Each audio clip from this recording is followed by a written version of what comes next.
Between 1200 and 300 BC, roughly 500,000 Phoenicians built a trading empire that stretched 2,500 miles across the Mediterranean, encountering storms, pirates, purple dye that stank like death, and a complete lack of navigation tools beyond the stars. The work was brutal, the smell unbearable, but for these master seafarers, fortune waited across every horizon. Here's what life was really like as a Phoenician merchant. So, yeah, if these stories work for you, subscribe. And I'm curious, what time is it where you are? Comment your location and the time. I saw someone from Iceland once and had to Google what time zone that even is. All right, tonight it's ancient Phoenicia. But wait, are you comfortable? No, really. Check. Pillows, blankets, the whole deal. Where we're going, you'll want to be settled, your eyes open to darkness. The stone floor beneath your sleeping mat is cold, always cold. You're maybe 4 years old, maybe 5. Nobody bothers tracking birthdays precisely when you're born into a family of dye merchants in Tyre. The smell hits you first.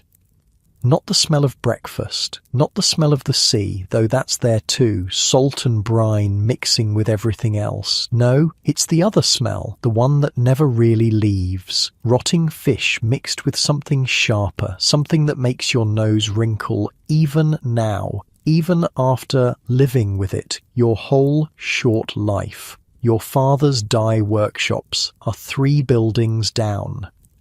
But the smell? Yeah. That travels, like all the way through the narrow streets of Tyre, through the stone walls of your family's house, into your dreams. The Talmud would later grant women the right to divorce husbands who became dyers after marriage specifically because of this smell. That's how bad it is, the kind of stench that sticks to your hands, your clothes, your hair, forever. You sit up on your mat.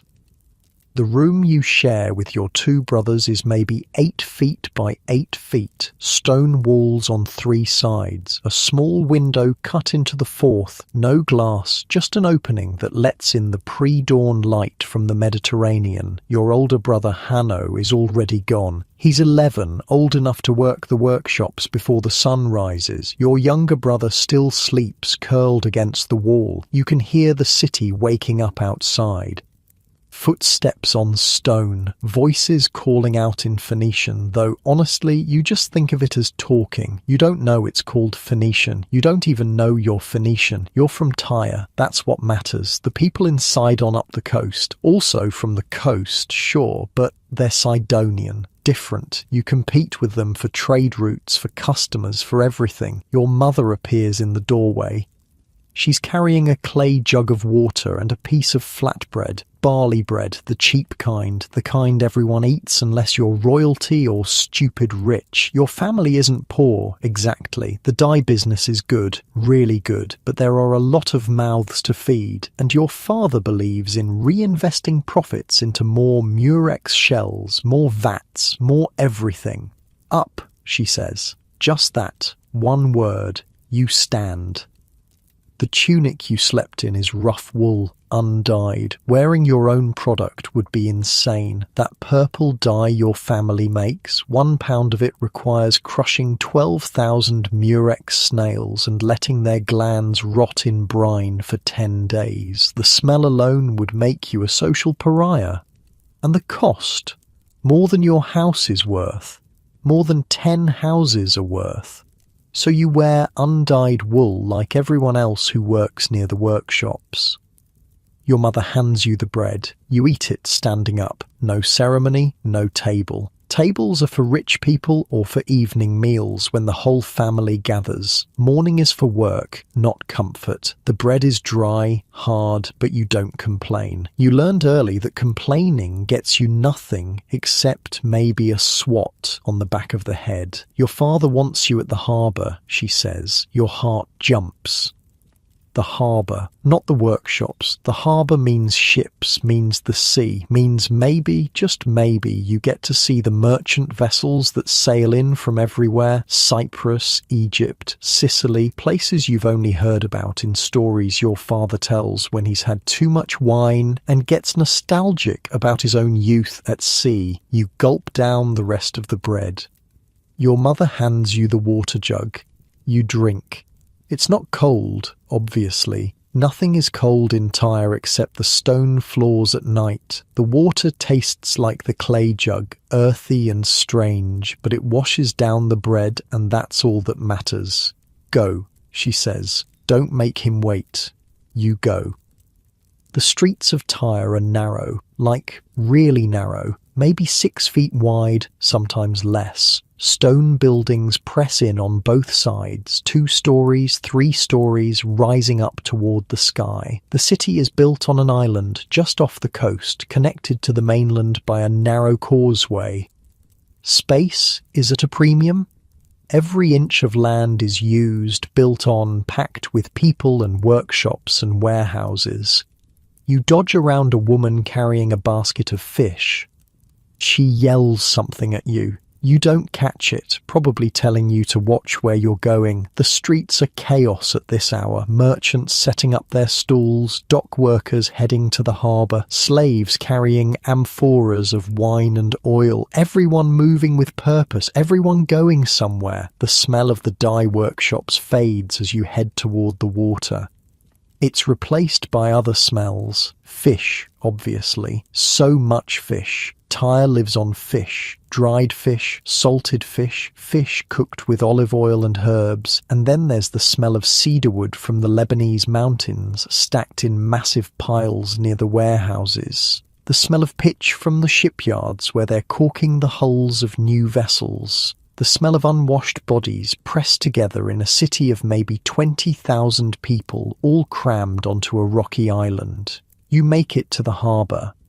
And wow, okay, you've seen the harbour before, obviously, you live here, but it never stops being amazing. The double harbour system your city is famous for stretches out before you. One harbour for the navy, the sacred warships that protect Tyre's trade routes. One harbour for merchant vessels, the ships that make your family rich. Right now, at dawn, the merchant harbour is packed.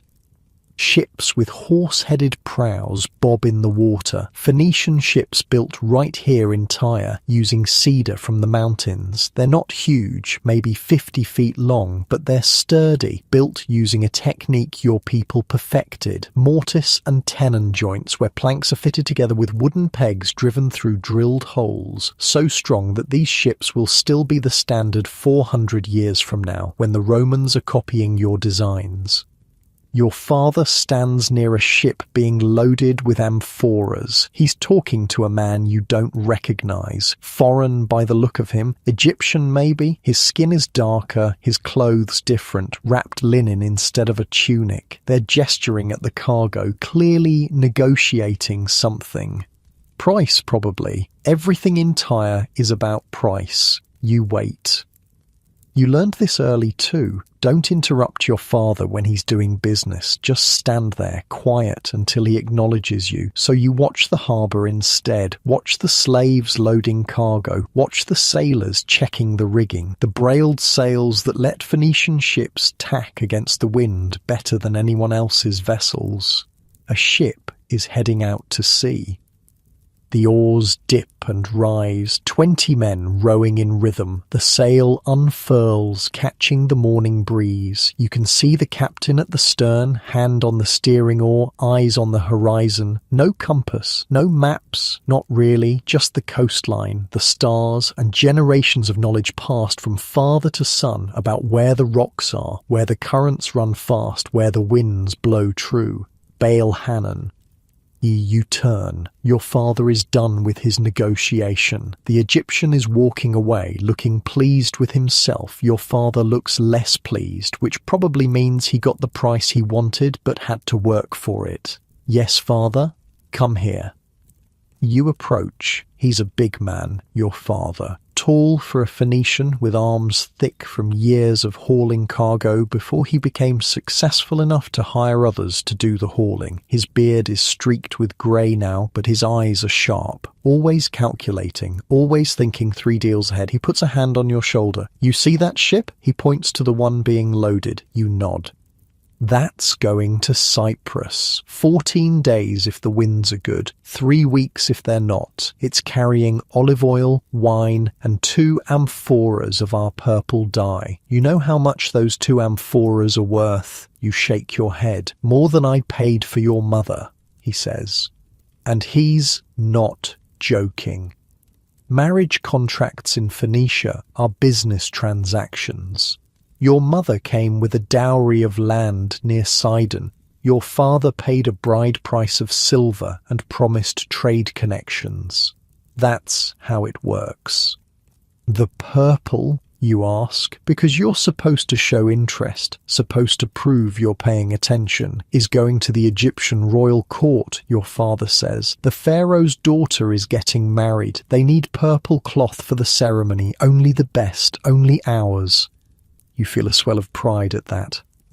Tyre's purple is famous. Everyone knows it. The Tyrian purple, extracted from murex snails, creates a colour so deep and so permanent that it doesn't fade even after years of wear. The process is insane. The smell is worse. But the profit, worth every gagging moment in the workshops. When you're older, your father says, and now his voice gets serious, the way it does when he's about to teach you something important, you'll learn the trade, all of it, the ships, the dye, the negotiations, the sailing, everything. I want to sail, you say, because you're 4 or 5 and honest to a fault. Your father laughs, actually laughs. Everyone wants to sail at your age, he says. The sea looks romantic from the harbour. Wait until you're in a storm 3 days from any land with waves tall as houses trying to flip your ship. Then tell me how romantic it is. But he's smiling when he says it, because he knows. He knows that despite the danger, despite the storms and the pirates and the foreign ports where one wrong word can get you killed, the sea is where fortunes are made, where boys from Tyre become men, where merchants become legends. A gull cries overhead. You watch it dive toward the water, snatching a fish from the surface. The sun is fully up now, painting the Mediterranean in shades of blue and gold. The island city of Tyre rises behind you, stone and cedar wood, purple dye and dreams of wealth. Go to school, your father says, breaking the moment. Learn your letters. We'll talk more tonight. School. Right. You almost forgot. School is new for your family. Your grandfather couldn't read. Your father learned basic arithmetic and a little bit of the alphabet, enough to keep trade records. But you're getting a real education. Your father is paying a scribe to teach you and your brothers to read and write the 22 letters of the Phoenician alphabet. 22 letters. That's it. Not like the Egyptian hieroglyphs with their thousands of symbols that take years to master. Not like the Mesopotamian cuneiform with its complex wedge shapes. Just 22 consonants written right to left, simple enough that even merchant kids can learn it. That's the thing about being Phoenician. Practical, efficient. Why complicate things when you can simplify them? You head back through the streets toward the scribe's house. It's near the centre of the city, close to the temple of Melkart, Tyre's patron god, the god of kingship and trade and colonization, the god who supposedly discovered the purple dye when his dog bit into a murex shell on the beach and came back with a purple-stained mouth. At least that's the story. You don't question the stories. Nobody does. The gods are real as the ships in the harbour or the bread in your stomach. You see their temples, you watch the sacrifices, you hear the prophets chanting and dancing in the streets during festivals. The gods are woven into daily life like purple thread through fabric. The scribe's house is small but clean. He's an older man, maybe 40, with ink-stained fingers and a patient expression that suggests he's spent years teaching rowdy merchant kids to sit still long enough to learn something. 6 other boys are already there when you arrive. You recognize a few: sons of shipbuilders, sons of glassmakers, sons of merchants like you. "Sit," the scribe says. You sit on the floor, no chairs, no desks, just reed mats and a wooden board propped against the wall with the 22 letters of the alphabet carved into it. Aleph, Bet, Gimel, Dalet. You've been memorizing them for months now, practicing writing them with a stylus on wax tablets that your mother washes clean each night so you can practice again the next day. "Today we practice contracts," the scribe announces. A groan goes through the group. Contracts are boring, way more boring than learning to write your name or copying out prayers to the gods, but contracts are important. Everything in Tyre runs on contracts: trade agreements, marriage arrangements, loan terms, property transfers, all of it written down in your practical, efficient alphabet. "A ship captain from Sidon," the scribe begins, dictating slowly so you can copy the words, "agrees to transport 20 amphoras of olive oil from Tyre to Cyprus. Payment upon delivery, 2 silver shekels, witnessed by..." You scratch the words onto your wax tablet. Carefully, slowly. Your handwriting is still shaky, the letters uneven, but you're getting better. In a few years, you'll be keeping your own trade records, writing your own contracts, maybe even teaching your own kids someday. The morning passes in scratching styluses and the scribe's patient corrections. By midday, you're released. The sun is brutal now, beating down on the stone city. You're hungry, actually hungry, not just morning hungry. Your stomach growls as you make your way back home. Your mother has prepared lunch: lentil stew, more barley bread, some figs from a tree in the tiny courtyard behind your house. Your brothers are already eating. Hanno looks exhausted from his morning in the workshops. Your younger brother looks bored, too young for school, too young for work, stuck in that in-between age where all you can do is cause trouble. "Eat," your mother says. You eat. The lentils are good, cooked with olive oil and some herbs you can't identify. Not fancy, but filling. The figs are sweet, a treat. Your family is doing well enough to afford figs. That's something. A lot of families in Tyre can't. "Father wants you at the workshops this afternoon," Hanno says between bites of bread. Your stomach drops. The workshops, the smell, the work. It's one thing to see the finished product, the gorgeous purple cloth that sells for fortunes. It's another thing entirely to be in the workshops where it's made, where the murex shells are cracked open, where the hypobranchial glands are extracted, where those glands are left to rot in brine-filled vats under the Mediterranean sun. The smell. God, the smell. "Do I have to?" you ask.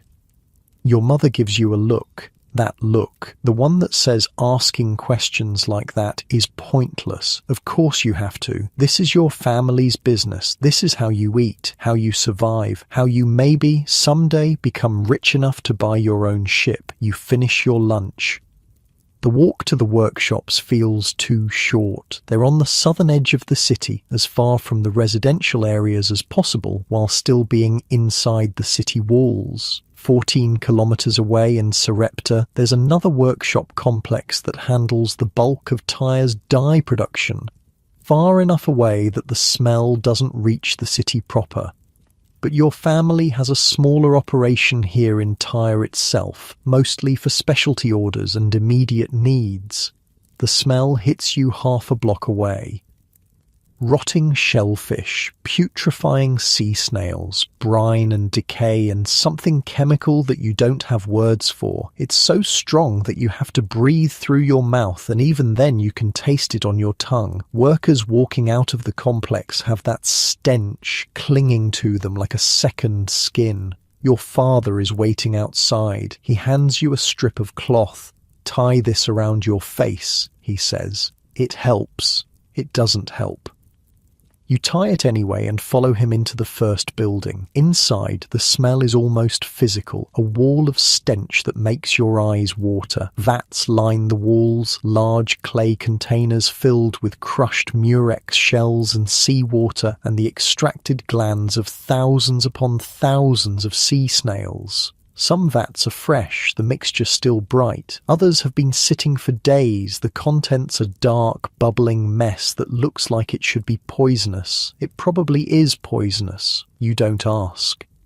Workers are stirring the vats with long wooden poles. Others are cracking open new shells, carefully extracting the tiny glands that produce the dye. It's delicate work. 1 gland per snail, 12,000 snails per pound of dye powder. The math is insane. "Come here," your father says. He shows you a shell, a murex shell, about the size of your fist, covered in spines that would cut your hand if you grabbed it wrong. He cracks it open with a practiced motion, revealing the soft body inside. With a small knife, he makes a precise cut and extracts something that looks like a tiny sack.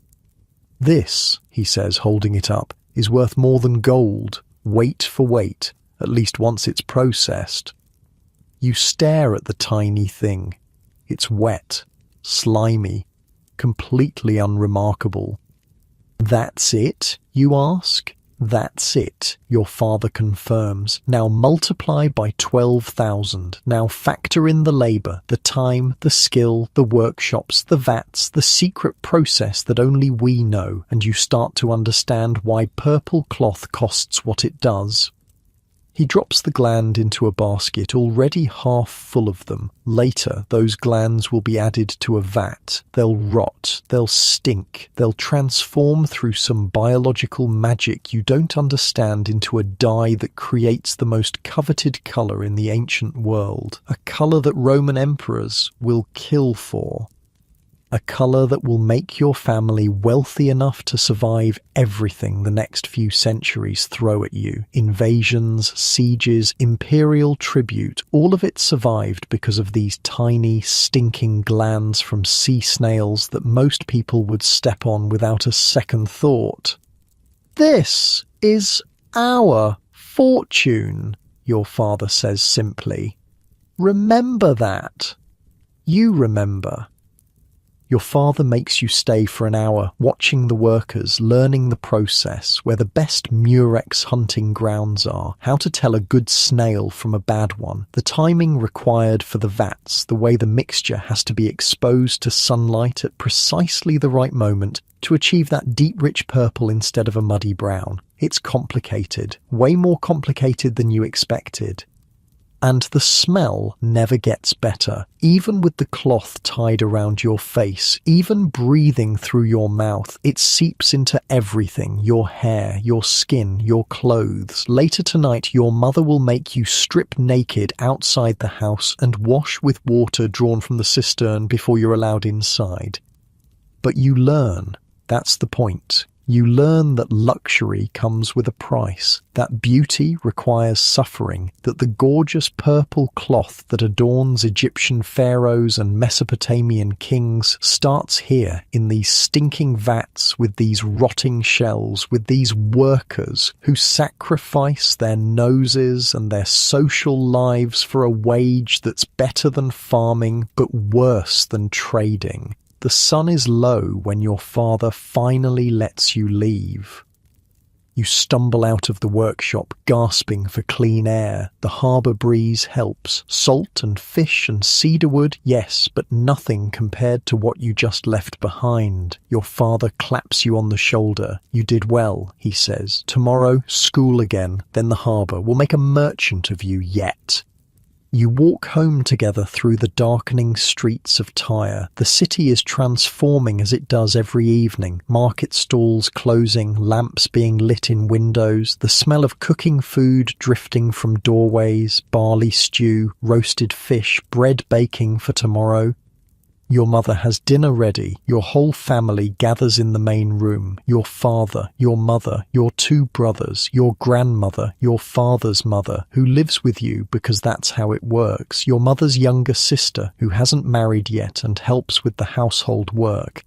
9 people in a house with maybe 5 rooms total. Close quarters, no privacy, but that's normal. That's how everyone lives unless you're royalty or stupidly wealthy. Families stick together, share resources, pool labor, survive.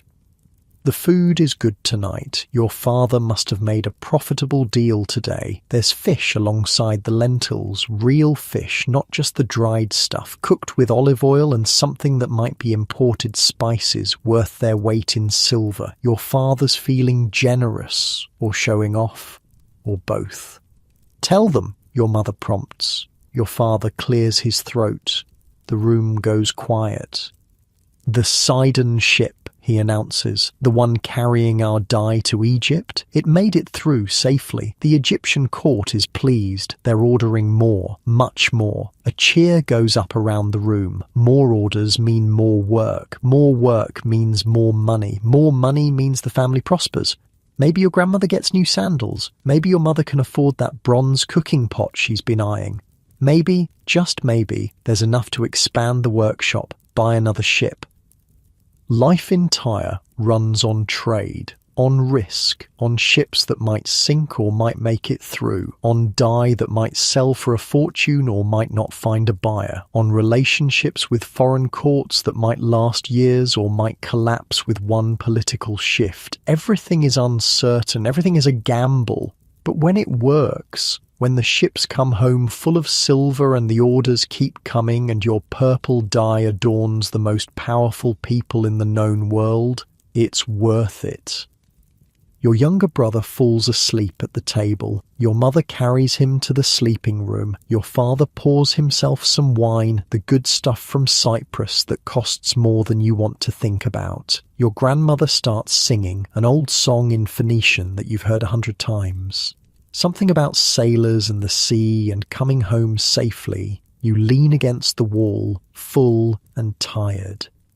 Outside, Tyre settles into night. The harbour grows quiet. The workshops close. The streets empty. Somewhere guards patrol the city walls, watching for pirates or invaders or any of the dozen threats that keep island cities awake at night. Somewhere, in the Temple of Melkart, priests are performing the evening sacrifices, offering wine and oil and prayers to the god who keeps Tyre safe. And somewhere far out at sea, Phoenician ships are sailing through darkness, navigating by stars, trusting wind and current and luck, carrying cargo worth fortunes, risking everything on the chance that they'll make it home. That's your heritage. That's what it means to be born in Tyre. Born into a family of merchants. Born into a world where the sea is both enemy and friend. Where purple dye is worth more than gold, where a simple alphabet of 22 letters can change the world. You drift towards sleep thinking about ships, about the horizon, about all the places you've never seen but someday will. Cyprus, Sicily, Egypt, Spain, maybe even beyond the Pillars of Hercules, out into the vast Atlantic that some sailors whisper about in the taverns. Places where no one has sailed. Places where fortunes wait for those brave enough to risk the journey. Your eyes grow heavy. The sounds of the city fade. The smell of the dye workshops finally leaves your nose. Your family's voices become distant, warm. You're 4 years old, maybe 5, in a house made of stone on an island city named Tyre, in a world that's about to change in ways you can't imagine. In a moment that's perfect because you're fed and safe and surrounded by people who love you. The Mediterranean is still out there, waiting. But for now, you're home. And that's enough. 10 years pass in the blink of an eye. You're 14 now, maybe 15, still nobody's tracking exactly, but you're tall enough to pull an oar and smart enough to keep your mouth shut when the sailors are talking, which makes you exactly the right age to go to sea. Your father shakes you awake before dawn. Today, he says, just that one word. You know what it means. You've been waiting for this day since you were 5 years old, watching ships leave the harbour and dreaming about horizons. Today, you're not watching anymore. Today, you're going. The ship is called the Star of Melkart. 50 feet of cedar planks fitted together so perfectly you could run your hand along the hull and barely feel the seams. Your father commissioned it 2 years ago from the best shipbuilders in Tyre. Cost him a fortune. 2 amphoras of purple dye, 40 silver shekels, and a promise of future business. Worth every bit of it. She's beautiful. Horse-headed prow carved from Lebanese cedar, 20 oars, 10 per side, a single square sail dyed red with cheaper dye than your family produces, but still impressive, and most importantly, a hull built using the technique that makes Phoenician ships the best in the world. Mortise and tenon joints, planks pegged together with wooden dowels driven through drilled holes. The Egyptians call these byblos boats because they're so good at handling deep water. The Greeks will copy the design in another 100 years. The Romans will still be using it 400 years from now. But right now, right here in the pre-dawn darkness of Tyre's harbour, it's just your ride to Cyprus. The captain is a man named Yatonbal. 40 years old, maybe older, face like carved leather from decades of Mediterranean sun, lost his left ear to a pirate blade somewhere near Sicily, still has all his teeth though, which is almost unheard of for a sailor his age. He looks you up and down with the expression of a man examining a possibly spoiled fish. "This is your boy?" he asks your father. "This is Baal Hanan," your father confirms. He can read, write, and do figures. He's been studying navigation with the temple priests, and he's strong enough to row. Yatonbal grunts. Not impressed, but not dismissive either. "Can you swim?" he asks you directly. "Yes, Captain." "Good. Because if you fall overboard, I'm not turning this ship around." He pauses. "Probably. Depends how far out we are and whether I like you yet." This is his idea of a joke. Probably. Your father claps you on the shoulder. There's no big goodbye speech, no emotional moment. This isn't that kind of culture. Men go to sea. That's just how it is. Your job is to learn, survive, and come back richer. "Make me proud," your father says. Then he's gone, heading back to the workshops because dye production doesn't stop just because his oldest son is about to risk his life at sea. "On board," Yatonbal orders. You climb onto the Star of Melkart. The deck is maybe 30 feet long, narrow, crowded with cargo, amphoras of olive oil stacked and roped together, cedar planks cut to specific sizes for a buyer in Cyprus, 3 crates of finished glass from Tyre's workshops, each piece wrapped in linen, worth more than your family's house if you don't break any, and tucked in the stern 2 small clay pots sealed with wax. Purple dye, your family's product, the real cargo. Everything else is just ballast, really. "You," Yatonbal points at you. "Third bench, port side. You'll be pulling an oar with Abd Melkart. Do what he says and you'll be fine. Don't, and you'll be swimming back to Tyre." The man at the third bench grins at you. He's maybe 20, built like an ox with arms that suggest he's been rowing since before you were born. "New fish," he says cheerfully. "Sit, grab that oar, and when I say pull, you pull like your life depends on it, because it does."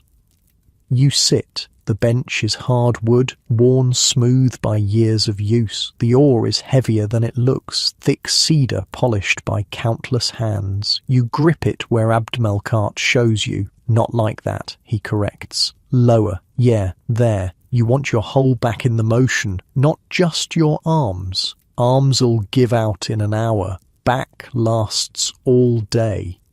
The other oarsmen are boarding now. 20 men total, not counting you and Yatunbal. Most of them look like they've been doing this forever. Weathered skin, scarred hands, the kind of casual competence that comes from knowing exactly what they're doing and not needing to prove it. "Cast off!" Yatunbal shouts. The mooring ropes are pulled in. The ship drifts away from the dock, caught by the morning current. 20 oars hit the water in perfect unison. "Pull!" Yatunbal calls. "You pull."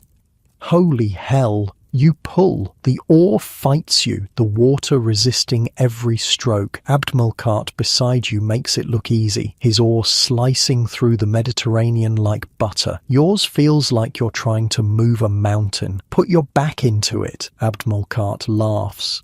"The sea doesn't care if you're tired." You pull harder. The rhythm starts to make sense after a few minutes. Pull, lift, return, pull, again and again. Your shoulders start burning almost immediately. Your hands, soft from a childhood of relatively easy work, start to sting where the oar rubs against them. You can feel blisters forming. Nobody cares. This is the price. This is what it costs to go to sea. Your father warned you. Everyone warned you. But there's a difference between knowing something intellectually and feeling it in your screaming muscles and your bleeding hands. The Star of Melkart clears the harbour. The open sea stretches ahead, blue and gold in the rising sun. Cyprus is roughly 200 miles northeast. If the winds are good, if the currents cooperate, if the gods smile on you, the journey takes about 14 days. That's what Yatunbal told your father. 2 weeks there. A week in port to sell cargo and buy new goods. 2 weeks back. 5 weeks total. Your first voyage. "Oars up," Yatunbal calls. Thank the gods. Your arms feel like cooked lentils. The sail drops, catching the morning breeze. The ship lurches forward, settling into the wind. The oars are secured along the sides. You can finally let go, finally rest your hands. They're bleeding, not badly, but enough that Abdmelkart notices. "First voyage hands," he says, not unkindly. "They'll toughen up. By the time we get back to Tyre, you'll have proper calluses. Then they won't bleed anymore." "How long have you been sailing?" you ask, because conversation helps distract from the pain. "Since I was 12, he says. 8 years now. Been to Cyprus 17 times, Sicily 4 times, Egypt twice. Almost died 3 times, but only almost." He grins. "The sea and I have an understanding. I respect her. She tries to kill me. We get along great. This is sailor humour. You're going to hear a lot of it over the next 5 weeks. The day settles into routine. The wind holds steady, so no rowing required. Yatunbal stands at the stern with one hand on the steering oar, eyes constantly scanning the horizon. Looking for what? You don't know yet. Other ships maybe. Pirates, storms, rocks, any of the 100 things that can kill you at sea. Around midday, someone breaks out food. Dried fish, flatbread so hard you have to soak it in watered-down wine to make it edible. Some figs that are already starting to go bad in the Mediterranean heat. This is sailor food. This is what you eat when you're at sea, and fresh provisions are a fantasy. You eat it anyway. You're hungry enough that leather would taste good right now. "How do we know where we're going?" you ask Abdmelkart between bites of fish. He points to the coastline, still visible off the port side. "See that? We're following the shore north. Always stay in sight of land when you can. The sea is big and empty and easy to get lost in, but as long as you can see land, you know where you are." "What about at night?" "The stars," he says simply. "You studied navigation with the temple priests, right? They teach you about the pole star." You nod. The star that doesn't move. the one that always points north. The Greeks call it Phoenike after your people, because Phoenician sailors use it constantly. Good, that star keeps us honest. That and the currents. You learn the currents, you can practically sail asleep. He pauses. Don't actually do that. Yatonbal will throw you overboard.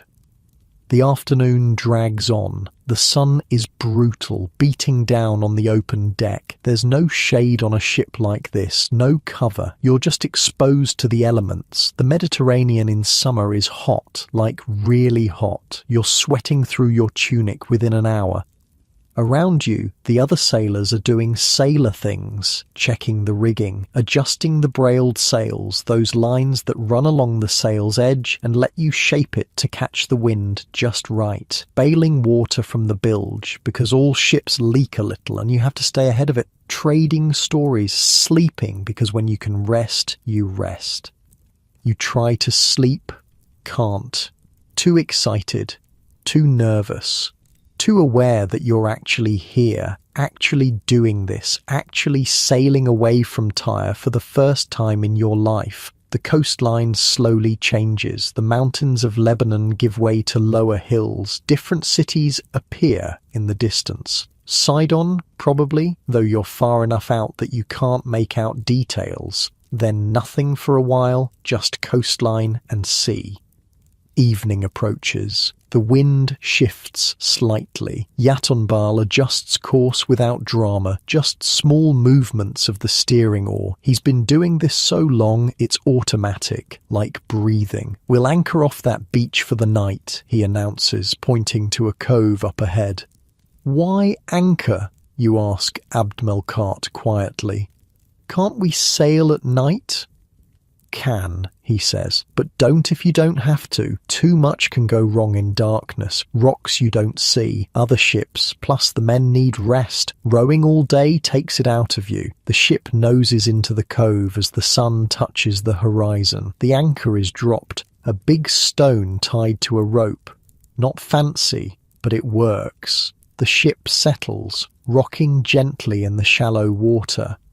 Food appears again. More dried fish, more hard bread, but also some fresh water from the casks stored in the hold, and that tastes better than anything you've ever drunk. You didn't realize how thirsty you were until the cup was in your hands. First day done, Abdmelkart says, slapping your back. You didn't die, that's better than some first voyagers. You want to ask if he's joking. You're pretty sure he's not. Night falls hard and fast. No twilight out here, just day and then darkness. The stars come out. So many stars, more than you ever see in Tyre where the lamps and cooking fires wash out the sky. Out here the heavens are just blazing with light. There, the pole star, right where it should be. You fall asleep on the deck, wrapped in a thin blanket, rocked by the gentle waves. Your hands hurt, your back hurts, your shoulders feel like someone beat them with a hammer, but you made it. 1 day at sea, 13 more to Cyprus. You can do this. Day 2 is worse. Your muscles have stiffened overnight. Every movement is agony. And guess what? Time to row again because the wind died during the night and Yatonbal wants to make progress before the sun gets too high. Pull! He shouts.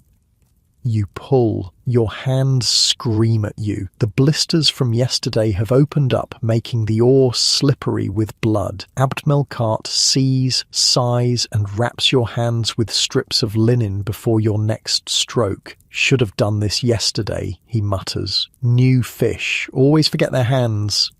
The linen helps. Not much, but some. You keep rowing.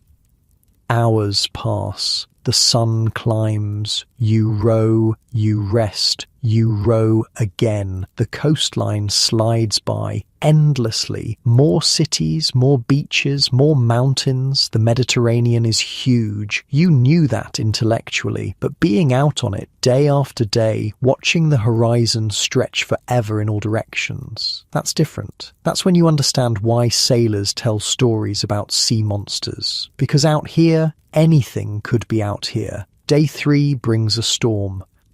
You see it coming from miles away, black clouds piling up on the northern horizon. The wind picks up, but it's not steady anymore. It gusts, dies, gusts again. The sea gets choppy. The ship starts rocking harder. "All hands," Yatonbal shouts. "Secure the cargo. Get that sail down. Move."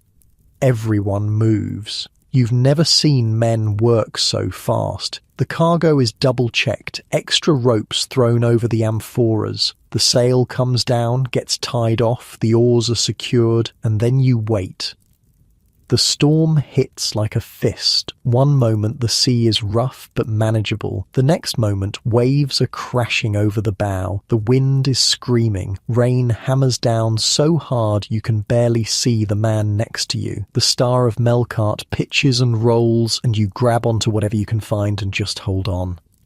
You're going to die. You're absolutely sure of it. This is it. 14 years old and about to drown in the Mediterranean because you wanted to be a sailor. Your father will never even find your body. The fish will eat you, and somewhere in Tyre your mother will cry, and your brothers will divide up your things. But the ship holds.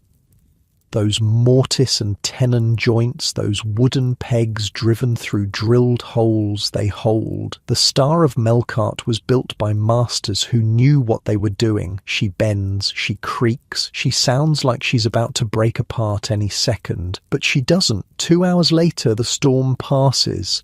The sun comes out, the sea settles, and somehow, miraculously, you're still alive. "Not bad," Yatonbal says, surveying his crew. "Nobody washed overboard. Cargo's intact. We're still on course." He looks directly at you. "How are you holding up, new fish?" Your hands are shaking. Your whole body is shaking, but you manage to nod. "Good," Yatonbal says, "because that was a small storm. Wait till you see a real one." He's joking, right? He has to be joking. Abd Melkart sees your face and laughs. He's joking, probably. "That was pretty solid for an early summer squall. We're fine. Ship's fine. You're fine. Welcome to sailing." The rest of the journey to Cyprus is blessedly uneventful. More days of rowing and resting, more nights anchored in coves, or once pulled up on a beach where the crew built a fire and someone caught fish, and for one beautiful evening you ate fresh food and felt almost human again. More sun, more sore muscles, more endless blue horizon. But you're getting stronger. Your hands have actual calluses now. The rowing doesn't hurt like it did that first day. You can pull an oar for hours without wanting to die. And you're learning the rhythms of the ship, learning to read the weather, learning the 100 small things that separate a sailor from a corpse floating face down in the Mediterranean. On day 13, you see Cyprus. Mountains rising out of the sea, green and brown and absolutely beautiful, because it means the journey is almost over. The Star of Melkart turns toward the coast, toward the harbour at Kition, one of the major trading ports on the southern side of the island. The harbour is busy, ships from everywhere, Egyptian vessels with their distinctive high prows, Greek ships, smaller and lighter than Phoenician designs, ships from Asia Minor, from other Phoenician cities, from places you can't even identify, all of them here for the same reason, trade. The Star of Melkart ties up at the dock. Yatonbal disappears to find buyers for the cargo. You and the crew start unloading. The amphoras of olive oil, the cedar planks, the glass, miraculously unbroken despite the storm. And finally, carefully, the 2 sealed pots of purple dye. A merchant examines the dye pots. He's local, Cypriot, wearing Greek-style clothing, but speaking perfect Phoenician. He opens one pot, looks at the colour, nods. "Your father's product," he says. "It's not a question. I've bought from him before. Good quality. I'll take both pots. 300 silver shekels." Yatonbal doesn't even counter-offer. 300 shekels for 2 pots of dye. That's more than the entire rest of the cargo combined. That's why your family is wealthy. That's why this whole trip, the whole ship, the whole dangerous voyage was worth it. The merchant pays in silver, real silver, weighed out on scales, checked for purity. Yatunbal counts it twice, nods, and shakes hands to seal the deal. Good trade, Yatunbal says, then to you, and that's how it's done. Now we buy cargo for the return trip and do it all again. Cyprus is different from Tyre. Bigger, more open. The city of Kition sprawls along the coast without the cramped feeling of home. People here speak Greek as much as Phoenician. The markets sell goods from all over. Egyptian grain, Mesopotamian metalwork, local wine that's supposedly the best in the world, though you're too young to drink it yet, so you wouldn't know. You spend 3 days in port, loading the return cargo, copper ingots, Cyprus's main export, pottery, more wine, dried figs and dates, things that will sell well back in Tyre, and then you sail again. The return trip is easier somehow. You know what to expect now. You know the routine.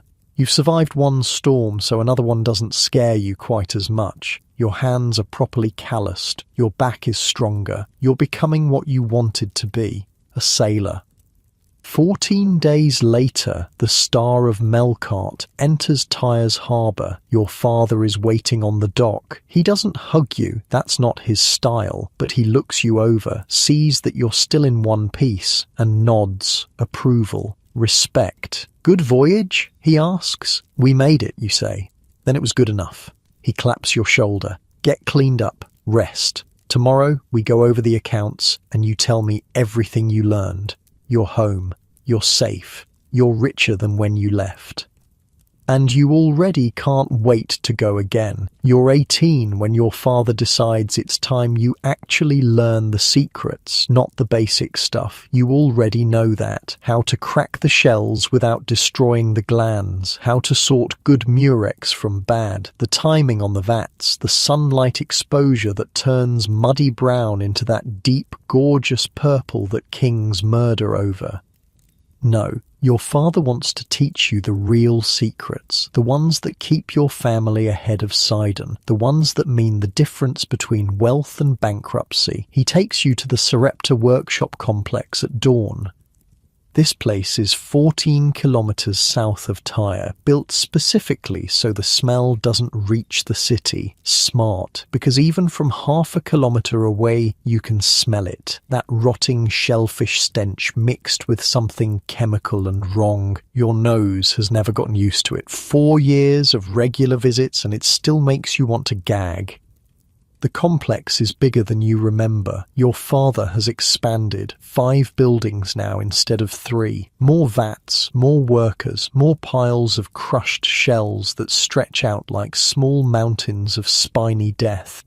Business is good, your father says, seeing your expression. The Assyrians want purple, the Egyptians want purple. Even the Greeks are starting to buy, though they're cheap bastards who always try to negotiate down. He spits. Everyone wants purple, only we know how to make it properly.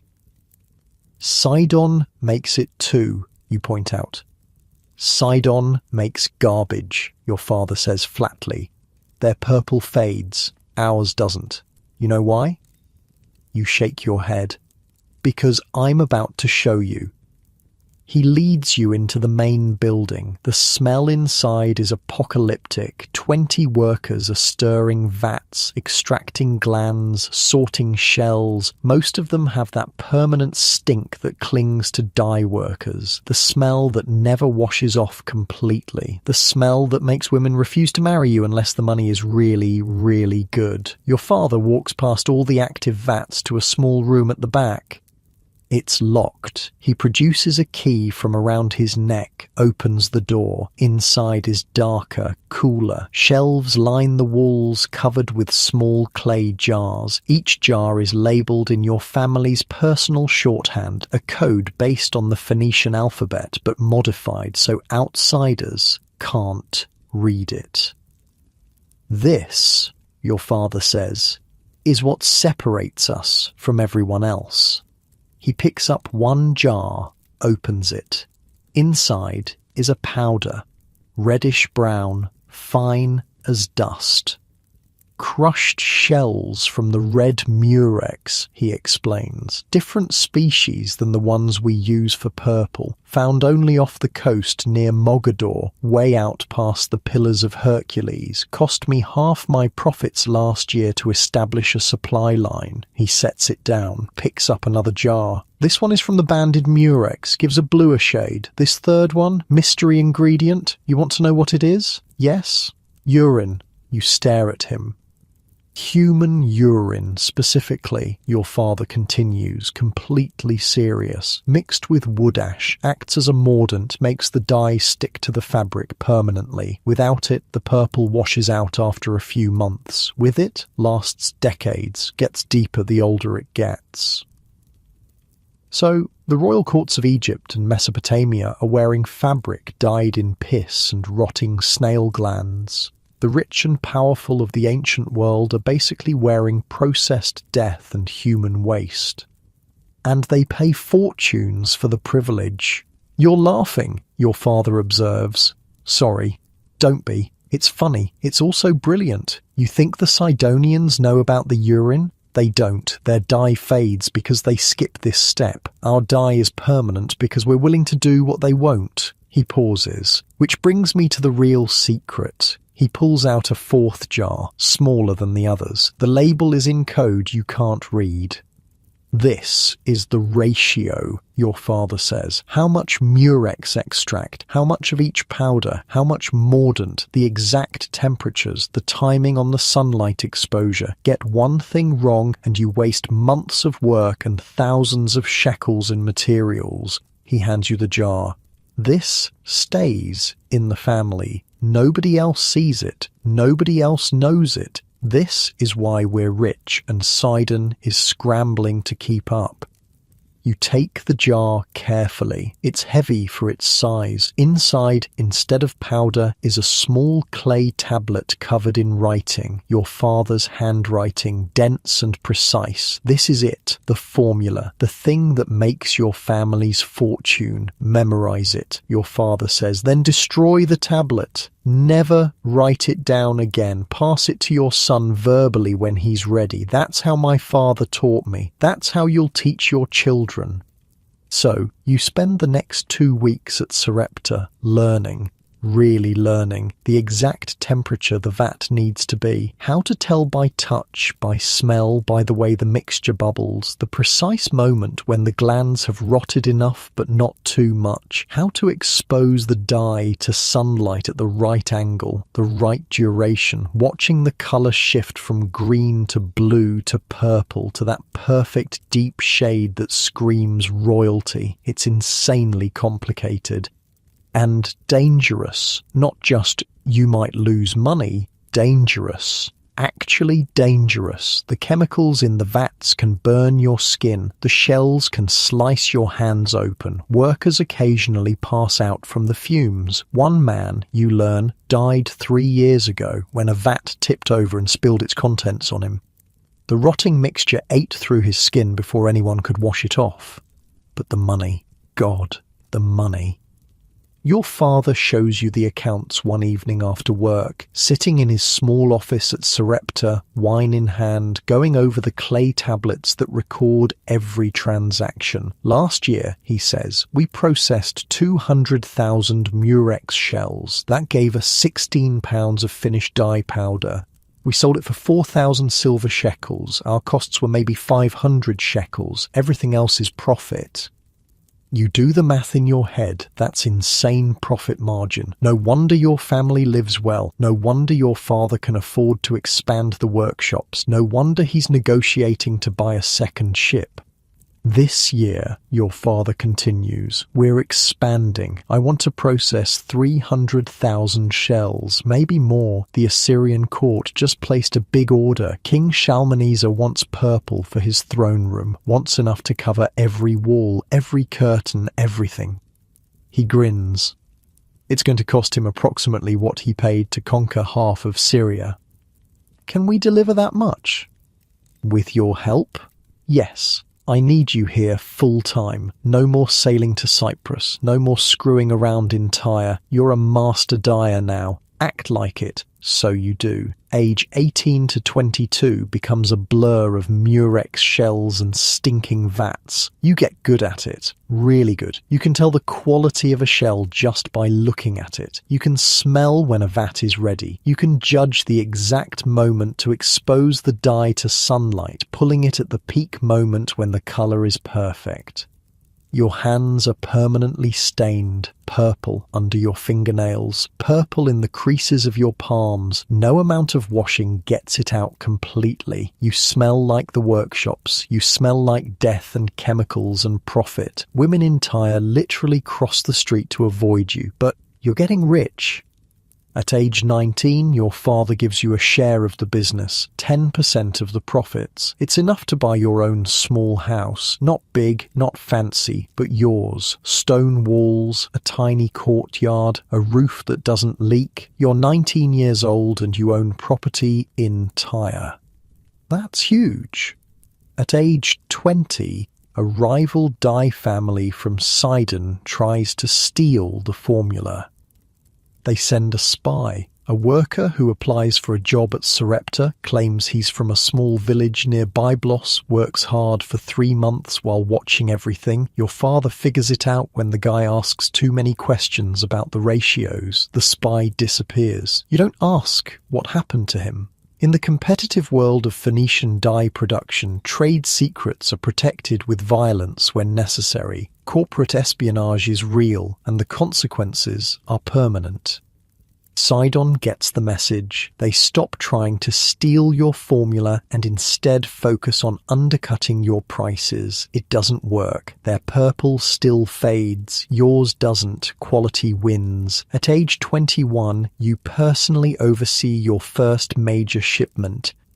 Egyptian royal court. A pharaoh's daughter is getting married and they want purple cloth for the entire wedding party. Enough purple to dye 200 garments. That's roughly 4 pounds of dye powder. That's 50,000 Murex shells processed. That's 6 months of work and every available worker in the Sarepta complex. The pressure is intense. One mistake and you lose everything. The shells are expensive. The labor is expensive. If you screw up the ratios, if the color is off, if anything goes wrong, your family eats the cost and loses the client forever. You don't screw up. The dye is perfect. Deep purple, almost black in shadow, brilliant violet in sunlight, permanent, worth every shekel the Egyptians are paying, which is approximately the cost of a small warship. You accompany the shipment personally, sailing to Egypt on your father's new ship, the Fortune of Tyre, with 4 pounds of purple dye sealed in wax-coated jars and guarded by 6 armed men who would die before letting pirates take the cargo. The trip takes 2 weeks. The Nile Delta is humid and green, completely different from rocky Tyre. The Egyptian court is in Memphis, far inland up the river. You travel by boat, watching the green fields slide past, the farmers working irrigation channels, the massive stone monuments that these people build, like your people build ships. The palace is insane. Bigger than anything in Tyre, stone and gold and paintings everywhere. The Egyptians love colour, love decoration, love showing off their wealth. They examine the dye carefully, test it on sample fabric, check it in sunlight and shadow. They love it. Payment is made in gold. Actual gold, not silver. 40 Egyptian gold pieces, each one stamped with the pharaoh's seal. Worth more than your house back in Tyre. Worth more than most people in Tyre will see in their entire lives. You sail home with the gold locked in a chest and that same guard of 6 armed men because pirates would murder everyone on this ship for half that amount.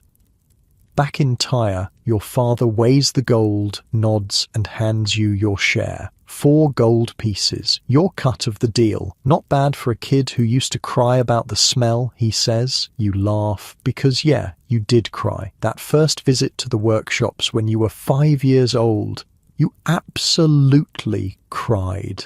The smell was too much. The sight of the rotting shells, the stinking vats, the workers with their stained hands and permanent stench.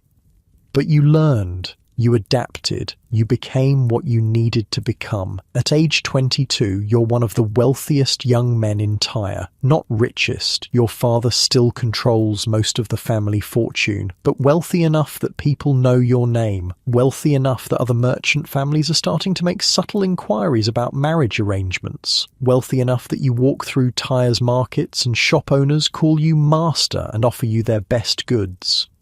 You still smell like the workshops. You still have purple under your fingernails. You still live with the knowledge that your fortune comes from crushing snails and letting their glands rot in piss and brine. But you have gold. You have property. You have a future. One evening, you're sitting with your father on the roof of the family house. The sun is setting over the Mediterranean, painting the sky in shades that no amount of dye could replicate. The harbour below is full of ships from everywhere. The smell of the city drifts up. Cooking fires, salt water, fish, cedar wood. "You've done well," your father says. Not a compliment exactly, more like a statement of fact. "I learned from the best." You did, and now you're going to teach others. I'm expanding again, opening a third workshop complex near Beirut. I want you to run it. Your own workshop, full control, at age 22. What's the catch, you ask? Because there's always a catch. You need to get married first, your father says bluntly. The merchant families in Beirut won't trust an unmarried kid to run a major operation. They need to see stability, family, someone with roots. Ah, so this is about business, not your happiness. Typical. I've already made inquiries, your father continues. There's a daughter of a glass merchant in Sidon. Good family, good connections, comes with a dowry of 300 silver shekels and a network of buyers in Cyprus. He pauses. She's also apparently quite beautiful, but that's secondary to the business advantages. When do I meet her? Next month, during the festival of Melkart. Her father is bringing her to Tyre specifically to meet you. Your father refills his wine cup. Don't screw this up. We need those Cypriot connections. So that's your life at 22. Master dyer, property owner, about to be married for business reasons to a woman you've never met, running a workshop complex that will employ 50 people and process over 300,000 Murex shells per year. You're living the dream, the Phoenician dream, the one where you're born into a decent family, work your ass off, learn a valuable trade, and climb the ladder of success one rotting snail at a time. Could be worse, could be farming, could be pulling an oar on someone else's ship, could be one of the workshop labourers who breathes in fumes all day for a handful of silver per month. Instead, you're the guy who signs their paychecks, the guy who controls the secret formula, the guy who, when Egyptian pharaohs want purple, gets rich. The Mediterranean sunset fades to darkness. The stars come out. Same stars your ancestors used to navigate. Same stars that guided you to Cyprus when you were 14. Same stars that will guide your ships to every corner of the known world. Below, in the workshops, workers are still processing the day's catch of murex, still cracking shells, still sorting glands, still stirring vats of rotting snail guts that will, somehow, magically transform into the most expensive colour in human history. Your father stands, stretches. Get some sleep. Tomorrow we're meeting with a buyer from Carthage. Big order. They're building a new temple and want purple curtains. He heads toward the stairs. Oh, and wash before the meeting. You smell like death. You smell like profit, but sure you'll wash. You're Balhanan, son of a dye merchant, master of the purple trade. You're 22 years old and the world is basically your oyster, or your murex snail anyway. Same thing. The marriage happens during the festival of Melkart. Her name is Umilk. She's 19, daughter of a glass merchant from Sidon, and when you first see her at the temple ceremony, your main thought is that your father understated things. She's not quite beautiful, she's gorgeous. Dark eyes, braided hair adorned with small glass beads from her father's workshops, wearing a dress dyed with, you can't help but notice, inferior Sidonian purple that's already starting to fade. You get married in front of about 200 witnesses. The ceremony is mostly business. Her father transfers the dowry, 300 silver shekels, plus those promised Cypriot trade connections. You provide the bride price, 500 shekels, and a guarantee of employment for her younger brother in your workshops. The priests sacrifice a ram to Melkart. Everyone drinks too much wine. Done. That night, in your small house with the stone walls and tiny courtyard, Umilk looks around and laughs. "What?" you ask. "I thought you were rich," she says. "Not mean, just stating facts. I am rich. This is just where I sleep. Where's the rest of your money?" Invested in 3 workshop complexes, 2 ships, and approximately 400,000 Murex shells that are currently rotting in vats. She thinks about this, nods. Okay, that's actually smart. You like her immediately. Turns out marrying for business connections doesn't mean you can't also marry someone smart. Umilk grew up in her father's glass workshops the same way you grew up in dye production. She knows trade, she knows negotiations, she knows the difference between Egyptian-style glass and Mesopotamian-style, knows which buyers want what, knows how to read a contract and spot the places where someone's trying to screw you. Within a month, she's reorganizing your household accounts. Within 3 months, she's suggesting you diversify. "Purple is great," she says one evening over dinner. You're eating fish stew, sitting in the courtyard, watching stars appear over Tyre. But you're putting all your resources into one product. What happens if the Egyptian court decides they're tired of purple? What if Sidon finally figures out your formula? What if the Assyrians conquer us and tax dye production into bankruptcy? Cheerful thoughts, you observe. I'm serious. You need multiple income sources. My father makes glass. You make dye. Why not expand into other trades? Diversify the risk? She's right. Of course she's right. So at age 25, you start expanding beyond dye. First move, glass. Your father-in-law's workshops are in Sidon, which annoys you on principle because Sidon, but the man knows his craft. Phoenician glass is famous for a reason. The furnaces in Sidon and Sarepta can reach temperatures that turn sand and plant ash into transparent or opaque glass in shades of blue-green that nobody else can replicate. The process is wild. You visit the workshops to learn it. Sand from specific beaches mixed with crushed plant ash. The mixture is heated in clay crucibles in furnaces that burn so hot you can't stand within 10 feet without your skin blistering. The molten glass is either blown into shapes, plates, cups, bottles, or cast into molds. Then it's cooled slowly, carefully, because if you cool it too fast, the whole thing shatters. The furnaces are run by specialists who judge the temperature by colour. Orange means not hot enough, white means too hot. That specific shade of yellow-orange means perfect. They can tell by looking, by listening to how the fire sounds, by the way the air shimmers above the furnace mouth. It's as much art as science. I want to invest, you tell your father-in-law after watching the process.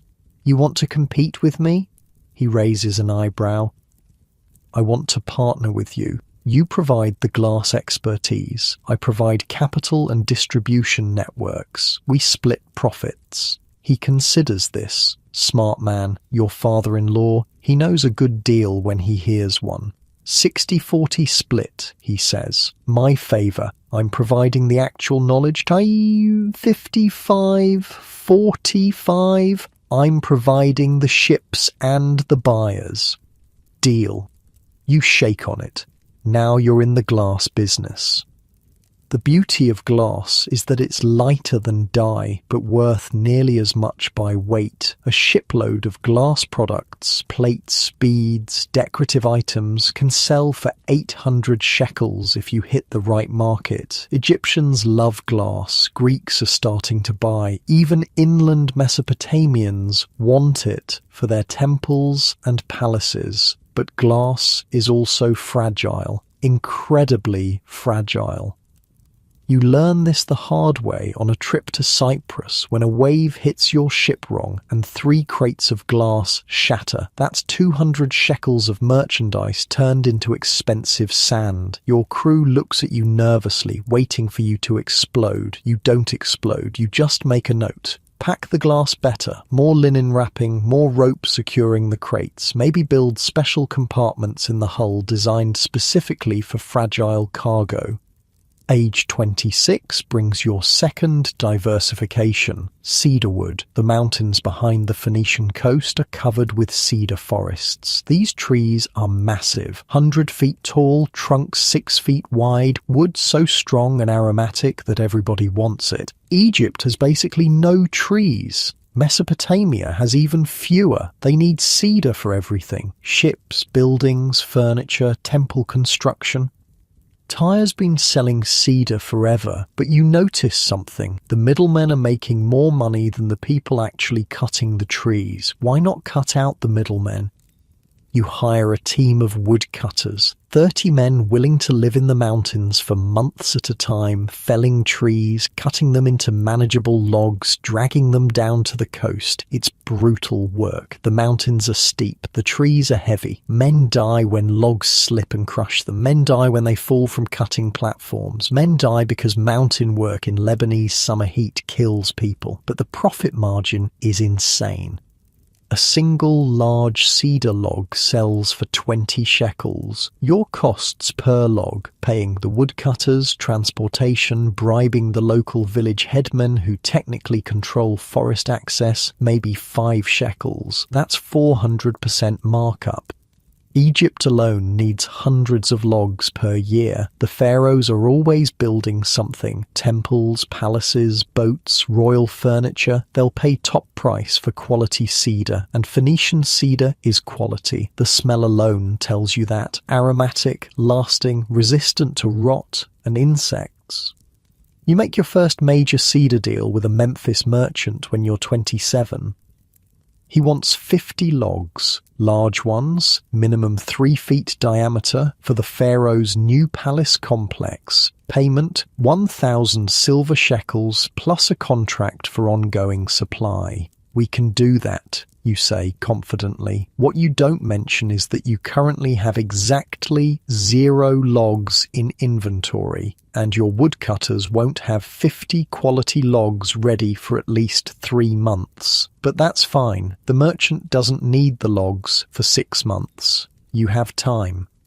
Your crew thinks you're crazy. What if the woodcutters don't deliver? Asks Yatunbal, who's now captain of your own ship, the Prosperity of Astarte. They'll deliver, you say. I'm paying them double the normal rate and promised bonuses for large logs. They'll deliver. They deliver. Barely. It takes 4 months instead of 3. 2 men die in the mountains, one crushed by a falling tree, one who just collapses from heat exhaustion and never wakes up. But the logs come down. 50 prime cedar logs, each one marked with your family seal to prevent theft. Transporting them to Egypt is its own adventure. The logs are too long to fit inside a normal ship, so they're lashed to the outside of the hull, floating alongside like giant fence posts. Your ship looks ridiculous, but it works. The logs arrive in Memphis intact. The Egyptian merchant examines them, nods and hands over 1,000 silver shekels. Just like that, you've more than doubled your investment. Umilk is pregnant by this point. She's 21, you're 27, and having a child is just what people do. It's expected, required really, if you want your family line to continue and your business to have an heir. The baby is born in early spring. A boy. You name him Hiram, after the legendary king of Tyre who built temples and expanded the city's influence. Your father approves, your mother cries happy tears, Umilk recovers quickly and is back to managing household accounts within 2 weeks. Because that's just how she operates. We need a bigger house, she announces one evening. She's right. Your small house with its tiny courtyard isn't going to work with a baby. Plus, Umilk's sister just moved in to help with childcare. Plus, your younger brother occasionally crashes here when he's in town. Too many people, not enough space. I'm looking at properties, you tell her. There's a place near the harbour. 3 levels, 6 rooms, actual courtyard with a cistern. Owner wants 800 shekels. Too much, Umilk says immediately. That area floods during winter storms. Offer 500. Mention the flooding problem. He'll take 600. She's right about that too. The owner takes 600 shekels and you move into a house that actually befits your status as a successful merchant. Age 28, you commission your own ship. Not just buying one, actually building one from scratch, designed exactly how you want it. You work with the best shipbuilders in Tyre, the guys who've been constructing vessels for 40 years and know every trick in the trade. I want something that can handle both cargo and speed, you tell them. 55 feet long, cedar hull, mortise and tenon joints throughout, double rigging for better sail control, and I want storage compartments specifically designed for different cargo types. One section for amphoras, one for glass, one for dye pots that need climate control. The master builder looks at you like you're speaking Greek. Climate control? Dye doesn't react well to temperature extremes. The sealed pots crack if they get too hot. I need a section of hull that stays cooler, maybe built with a double wall for insulation. Figure it out. He figures it out.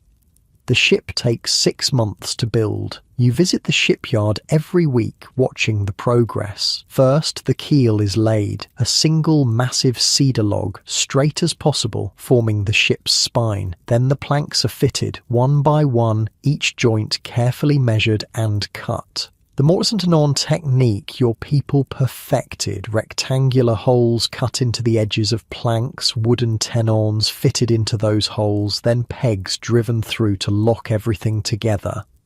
It's like watching someone assemble the world's largest and most expensive puzzle. The rigging is next. Ropes made from Egyptian flax treated with pitch to resist rot. The sail is woven from linen, then dyed red using cheaper dye than your family produces. No point putting premium purple on a sail that's going to get shredded by wind and salt spray.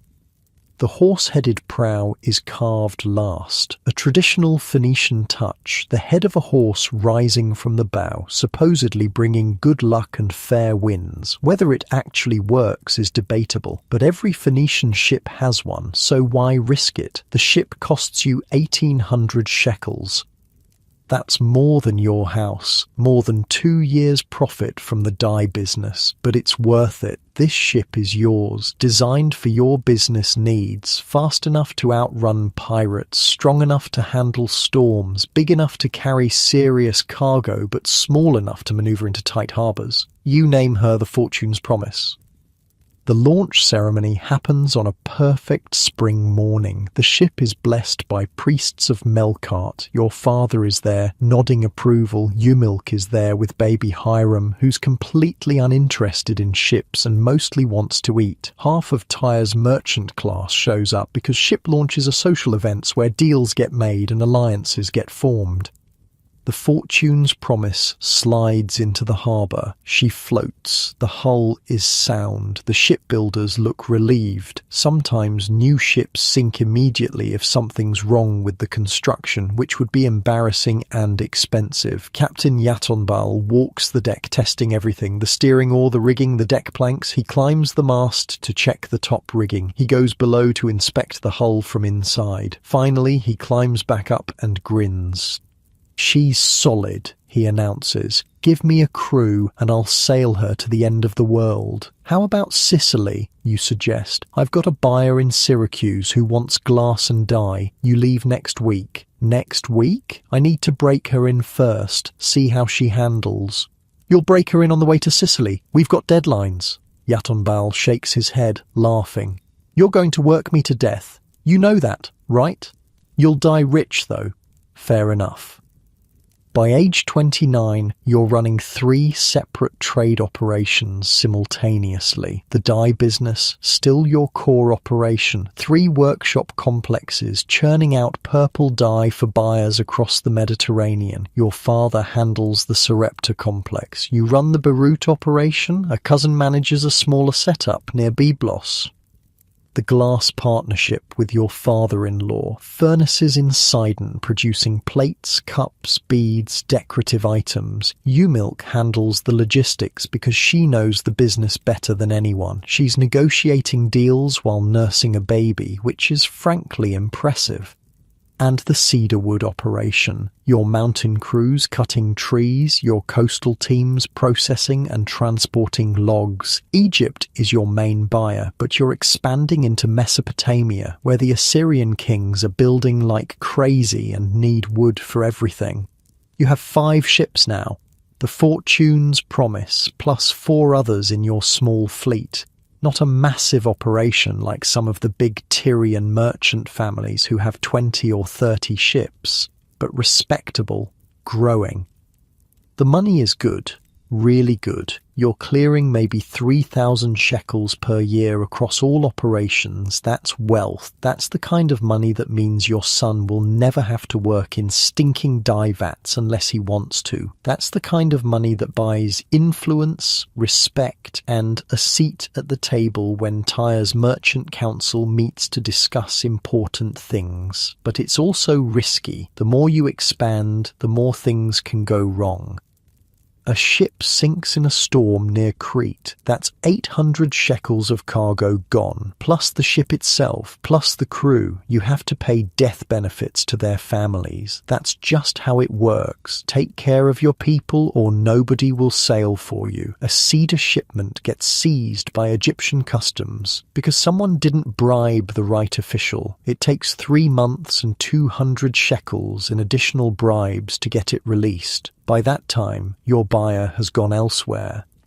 A batch of glass comes out wrong, something with the furnace temperature. The whole run is cloudy and brittle, unsellable. Your father-in-law is furious. You eat the loss, 300 shekels down the drain. This is trade, this is business. You win more than you lose, but the losses hurt. Age 30 finds you standing on the roof of your house at dawn, watching the harbour wake up. 5 ships preparing to sail, 2 headed to Egypt, 1 to Cyprus, 1 to Sicily, 1 all the way to Sardinia to establish a new trade relationship, each ship carrying your cargo, your investment, your reputation. Umilk joins you on the roof. She's pregnant again. Another baby coming in a few months. Hiram is 3 years old now, already learning his letters, already asking about ships and trade. Your father jokes that the kid has salt water in his veins. You've done well, Umilk says quietly. We've done well, you correct. That glass deal wouldn't have happened without you. Neither would half the Egyptian contracts. True, I'm excellent. She's not joking. She knows her worth. You love that about her. Below, the Fortune's Promise is loading cargo for Egypt. Purple dye, glass plates, cedar logs, a mixed shipment that represents everything you've built. The sun is rising over the Mediterranean, painting the water gold. The smell of the city drifts up, bread baking, fish cooking, the distant stink of the dye workshops.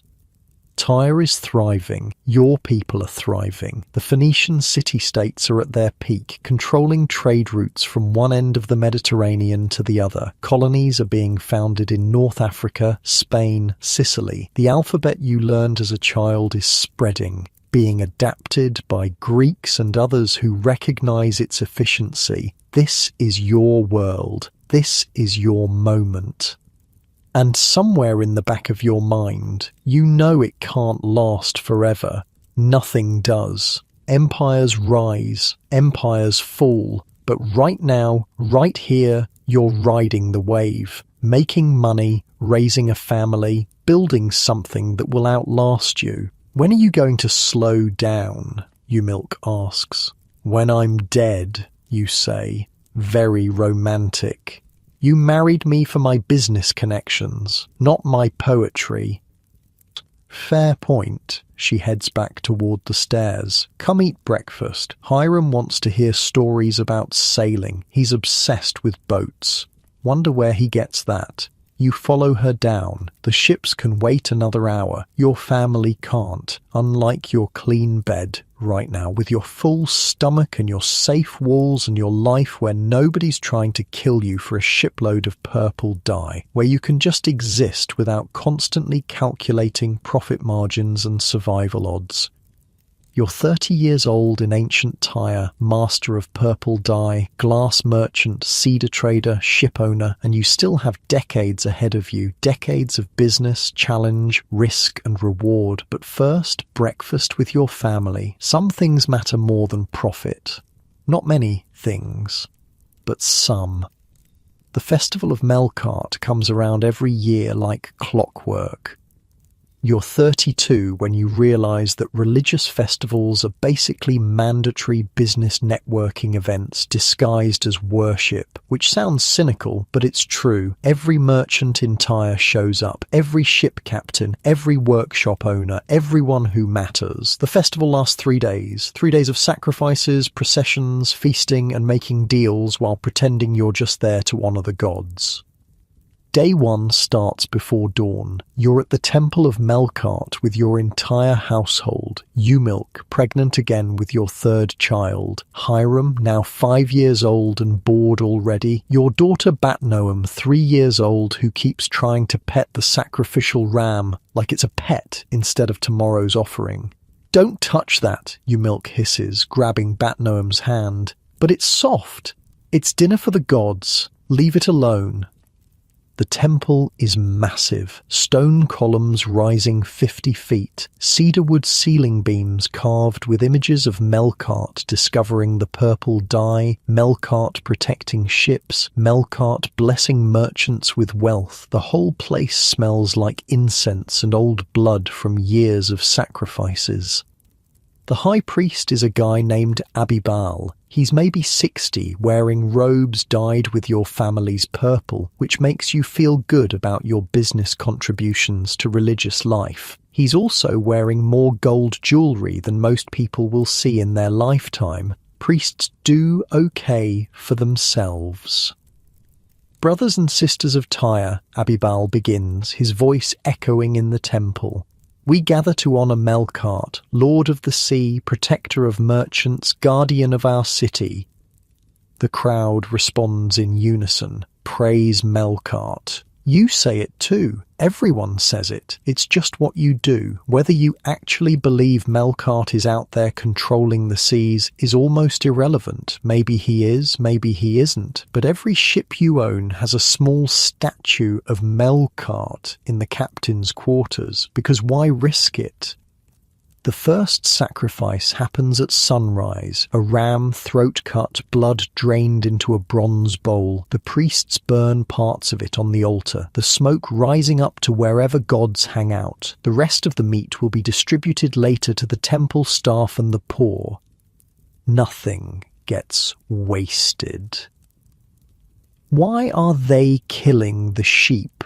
Hiram whispers. It's not a sheep, it's a ram. You whisper back, and we're feeding the gods. Can't gods get their own food? Shh, just watch. Kids ask the best questions at the worst times. After the sacrifice comes the procession through the city. The priests carry a statue of Melkart on a platform, parading it through Tyre's streets while everyone follows. Musicians play drums and lyres. People sing hymns. Merchants throw coins and small offerings. It's chaos, but organized chaos. You walk with your family, following the procession. Around you, other merchant families do the same. Your father is a few rows back, walking with your mother and your younger siblings. Umilk's father came from Sidon for the festival, which is a big deal considering how competitive the cities are. Baal Hannon, someone calls your name. You turn. It's Hamilcar, a merchant who owns 4 ships and deals mainly in grain from Egypt. He's waving you over. I need to talk business, you say quietly to Umilk. Of course you do. Go. I'll watch the children. You work your way through the crowd to Hamilcar. He's smiling that smile that means he wants something. Good festival, he says by way of greeting. Good festival, you agree. What do you need? Direct. I like that. I'm putting together a joint venture. Big shipment to Sicily. Grain, purple dye, glass, cedar. 6 ships total. I need someone to provide the dye and glass. Interested? You are interested. Sicily is a growing market, but you don't say that. What's the split? Profits divided by cargo value. So if your dye and glass make up 30% of the cargo value, you get 30% of the profits. And if the ships sink, we all eat the loss, proportionally. Who's captaining? Yaton Baal is leading the fleet. Your guy, actually. That's why I'm asking you first. Yaton Baal. Good. You trust him. He's been sailing for you for over a decade now, never lost a ship, always brings the cargo home. I'm in, you say. Come by my house tomorrow. We'll work out details. Excellent. Praise Melkart. Praise Melkart. That's how festivals work. Pray in the morning, make deals in the afternoon. Day 2 is the big sacrifice. Not a ram this time, but a bull. Expensive animal, specially raised for this purpose. The whole city gathers at the temple to watch. The bull is led to the altar, gets blessed by the priests, and then they cut its throat. Blood everywhere. Batnome starts crying. Hiram watches with fascination. You remember being his age and having the same reaction. Death is just part of life when you grow up in the ancient world. Animals die so people can eat. Animals die so gods stay happy. The bull meat gets carved up right there. The priests take their share. The king of Tyre, there is technically a king, though he mostly just presides over religious ceremonies and lets the merchant families run everything else, gets a portion. Then the rest goes to the crowd. Your family gets a good-sized piece because you're a major contributor to the temple. You donate regularly. Purple dye for the priests' robes, silver for temple maintenance. That one time you paid for new cedar doors when the old ones rotted. Generosity to the gods pays off in social standing. That night, the feasting happens. Every household in Tyre cooks the sacrificial meat. The smell of roasting beef fills the city. Your house is packed with extended family, friends, business associates. 30 people crammed into your courtyard, eating and drinking and laughing. Umilk has organised everything perfectly. The food is amazing. Roasted bull meat, bread, lentils, figs, dates, wine from Cyprus. Your father is telling stories about his youth, how he once sailed through a storm so bad the ship was vertical going up waves. Your father-in-law's arguing with another glass merchant about furnace techniques. The kids are running around screaming, hopped up on honey cakes. To Melkart, someone shouts, raising a cup. To Melkart, everyone responds. You drink. The wine is good. The company is good. The god, wherever he is hopefully pleased with all this attention and will keep your ships safe. Around midnight, long after the kids have passed out from exhaustion, you're still up talking business with a group of merchants. Religious festivals are great networking opportunities. The Assyrians are expanding again, one merchant says quietly. They took 3 cities in Syria last month. Tributes are going up. Everyone gets quiet. The Assyrians are a problem, a big problem. The Assyrian Empire has been growing for decades, swallowing up territory, demanding tribute from everyone. Tyre has stayed independent so far, but that's only because paying tribute is cheaper than fighting a war you'd lose. How much are they demanding now, you ask? Double what we paid last year. King Shalmaneser wants gold, silver, purple dye, cedar, basically everything we produce. We can't afford to double tribute and maintain profits. We don't have a choice. It's pay or get invaded. The mood has shifted. Everyone's thinking the same thing. How long can this last? How long before the Assyrians decide tribute isn't enough and just take Tyre completely? But that's tomorrow's problem. Tonight is for celebration. Day 3 of the festival is family-focused. Parents bring children to the temple to receive blessings. You're there with Hiram and Bat-Noam, waiting in a line of families while priests bless each child individually. When it's Hiram's turn, the priest puts a hand on his head and says a prayer asking Melkart to watch over him, grant him wisdom in trade, keep him safe at sea, make him prosperous. The usual stuff. Will it work? Hiram asks you after. Will what work? The blessing. Will the god actually protect me? You think about how to answer this. You're 32. You've seen ships sink despite having Melkart statues on board. You've seen good people die young. You've seen bad people get rich. The gods are mysterious. Or maybe they just don't interfere that much. The gods help those who help themselves, you finally say. Work hard, be smart, don't take stupid risks. Then maybe Melkart will smile on you. That's not a yes. It's the best answer you're getting. Hiram thinks about this, nods. Smart kid. Your third child is born 2 months after the festival. Another boy. You name him Abd-Melkart, literally servant of Melkart, because you're on a roll with the god lately, and it seems smart to stay in his good graces.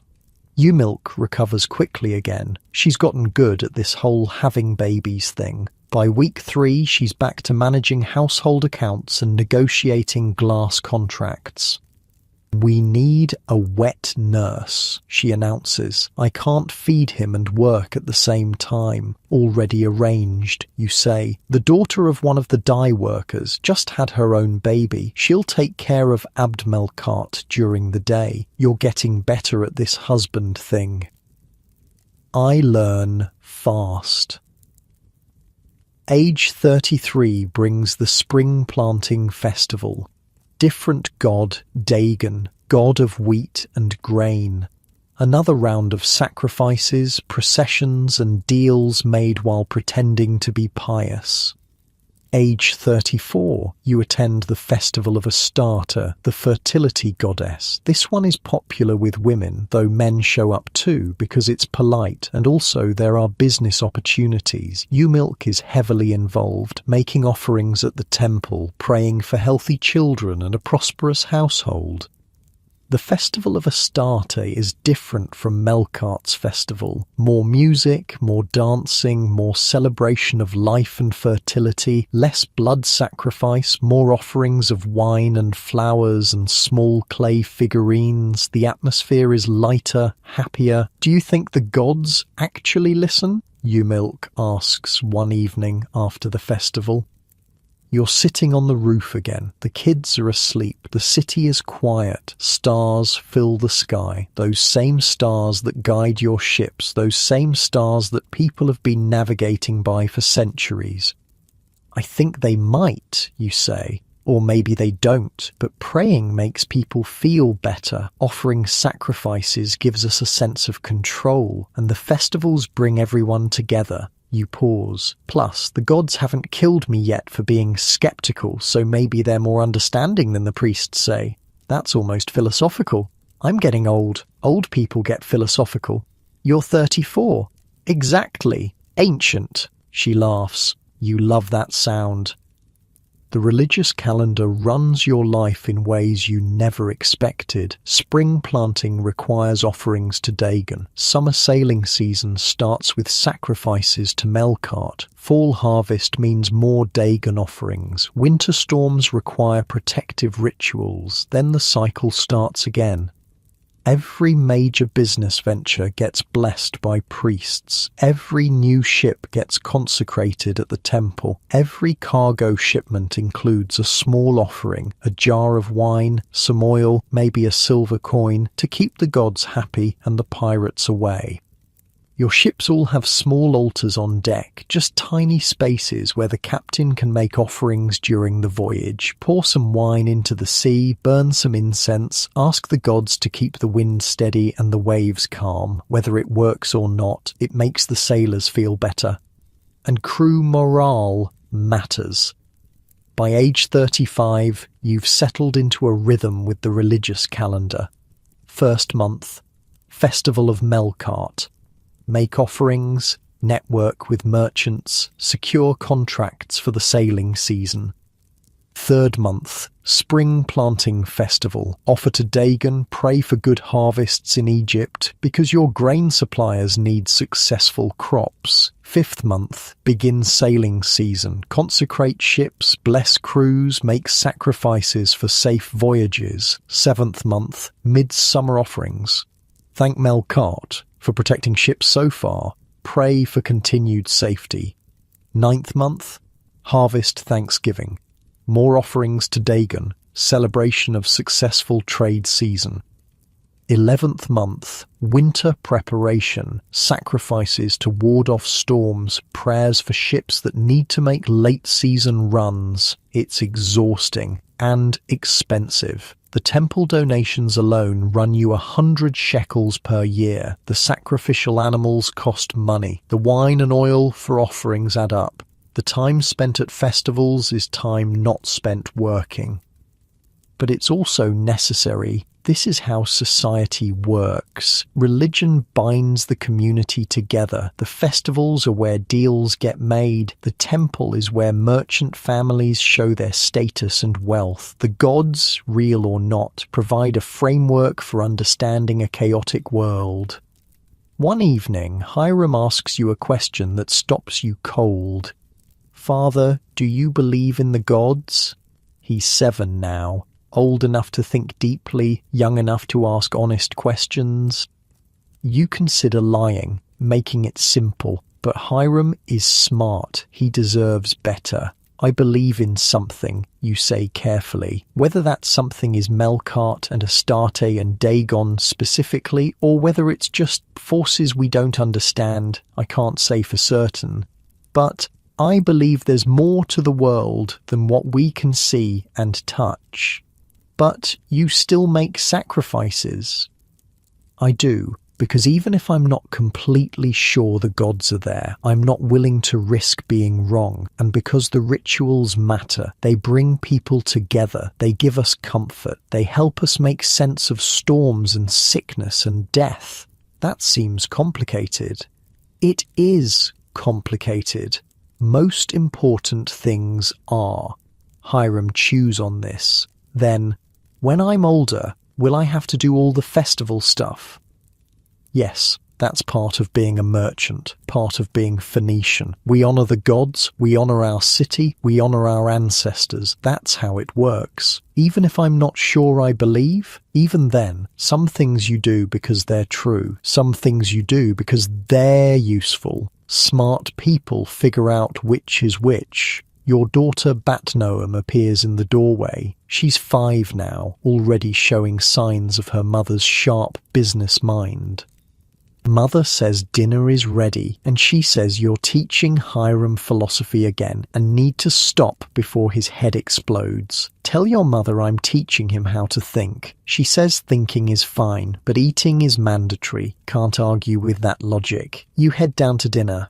Your family gathered around a low table in the courtyard. Roasted fish, barley bread, lentil stew, dates for dessert. Simple food, but good. More than many families in Tyre have. Umilk leads a prayer before eating, thanking the gods for the food, for the family, for the prosperity. The kids join in. Baby Abdmelkart babbles along, not understanding words, but getting the rhythm. This is your life at 35. Successful merchant, devoted father, respectful citizen. You make offerings to gods you're not entirely sure exist. You attend festivals that are half worship, half business convention. You teach your children to pray and to think critically, hoping they'll figure out the balance.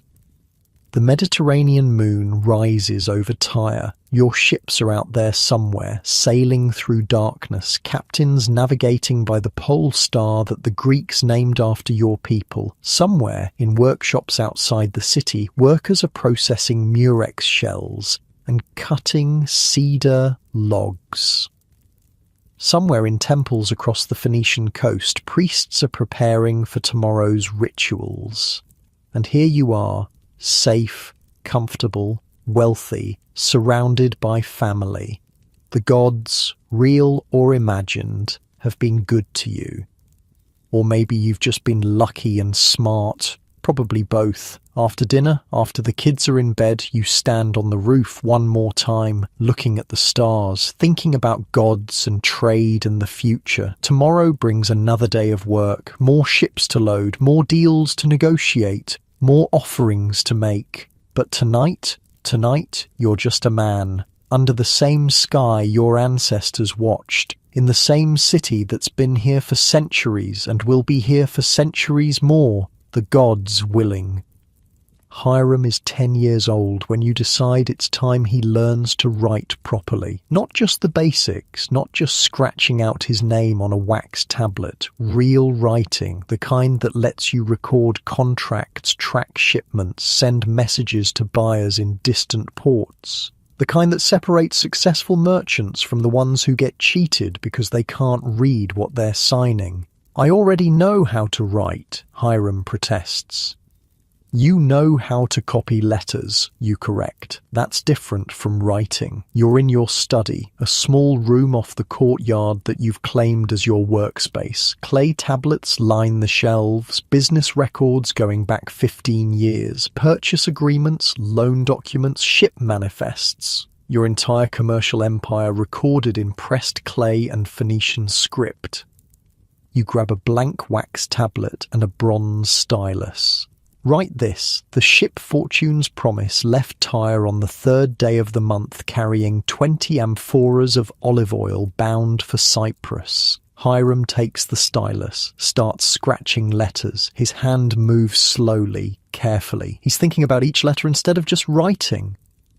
Faster, you say. In business, speed matters. If a ship captain is waiting to sail and you're taking an hour to write the manifest, he's going to leave without proper records. Hiram speeds up. The letters get sloppier but more natural. When he's done, you examine the tablet.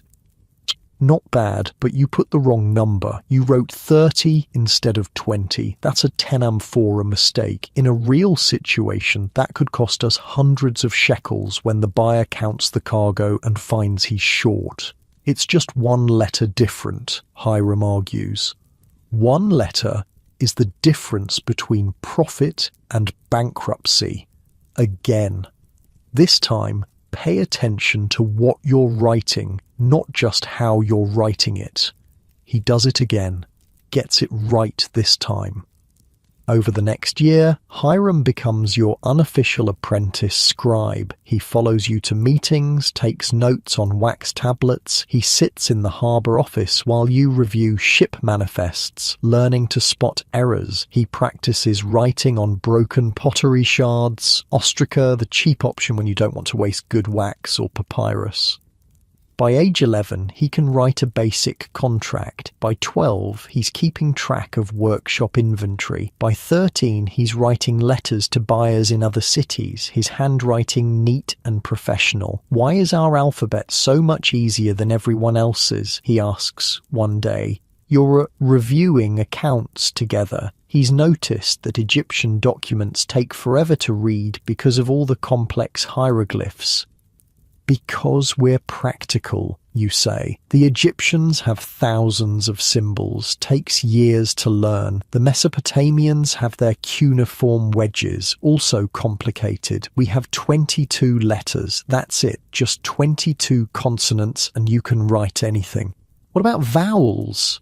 You figure them out from context. If I write SHP, you know I mean ship, not shop, based on what we're talking about. It's faster this way. But what if it's confusing? Then you ask for clarification, but most of the time, context makes it obvious. You point to a line on the tablet in front of you. Read this. Hiram squints at the angular letters. The die, master, received, 40, shells, for processing. Right. I didn't write out the vowels in master or received, but you knew what the words were. That's how it works.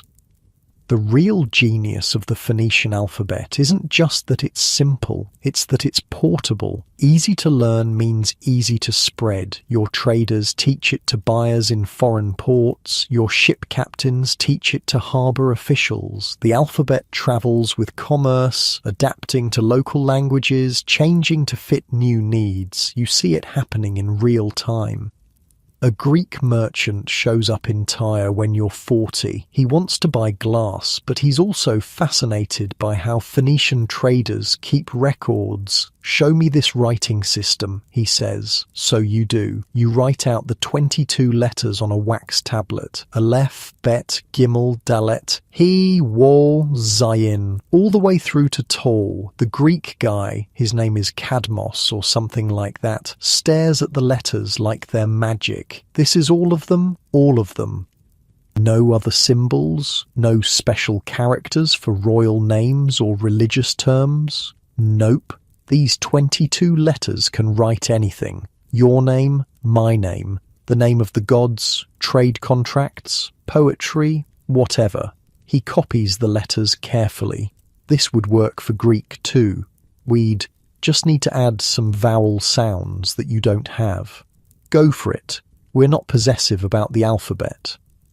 And that's how it spreads. Greeks take it and modify it. Later, Romans will take the Greek version and modify that. Centuries from now, half the world will be using alphabets that trace back to these simple 22 letters that some Phoenician scribes developed from Egyptian hieroglyphs. But right now, you're just trying to teach your son to write a proper bill of lading. Age 39, you hire a professional scribe to work in your harbour office full-time.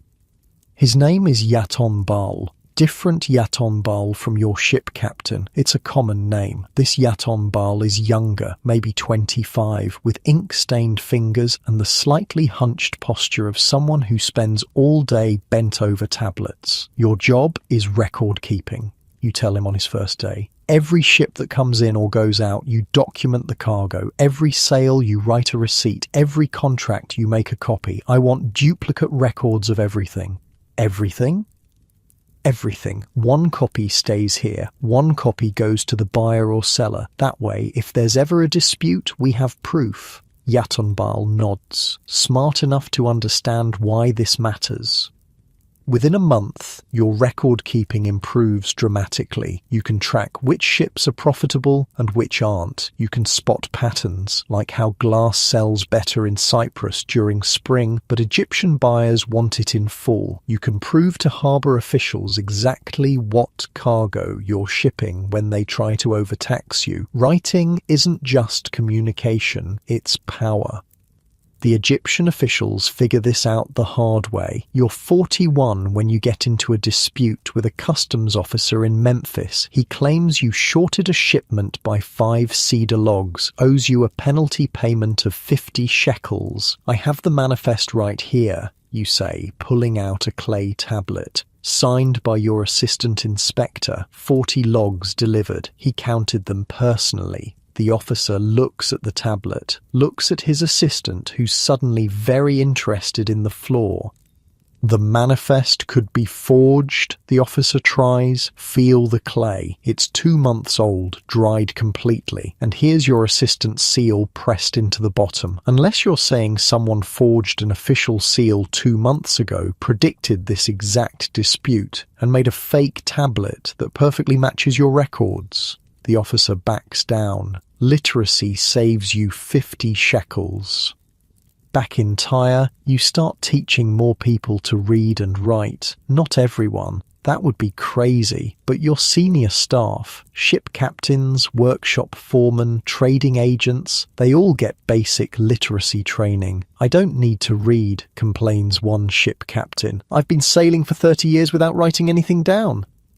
And how many deals have you made where you couldn't prove the terms later, you ask? How many times has a buyer claimed you agreed to one price when you remember a different number? The captain grumbles but admits this has happened. Learn to write contracts, you say, even basic ones. That way, when you're in Cyprus and someone tries to renegotiate after delivery, you pull out the tablet and show them what they agreed to. 3 months later, that same captain comes back from Cyprus, grinning. You were right. Buyer tried to claim we agreed to 15 shekels per amphora instead of 20. I showed him the contract. He paid up. Literacy spreads through your organization like water through cracked stone, slowly, inevitably, changing everything. Your daughter Bat Noam wants to learn too. She's 11 when she demands you teach her. Girls don't need to read, your mother says, scandalized.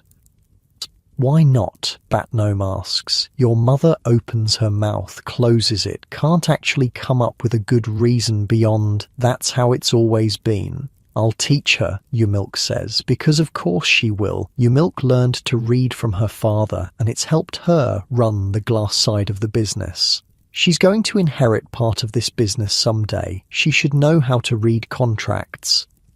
So Bat Noam learns. She's faster than Hiram was, picking up the letters quickly. By age 12, she's helping Yumilk manage glass inventory. By 13, she's writing letters to buyers, her handwriting neater than most professional scribes. Your daughter is smarter than your son, one merchant observes. They're both smart, you say. Hiram just takes after me, good with numbers and trade. Bat Noam takes after her mother, sharp as a bronze blade and twice as dangerous in negotiations.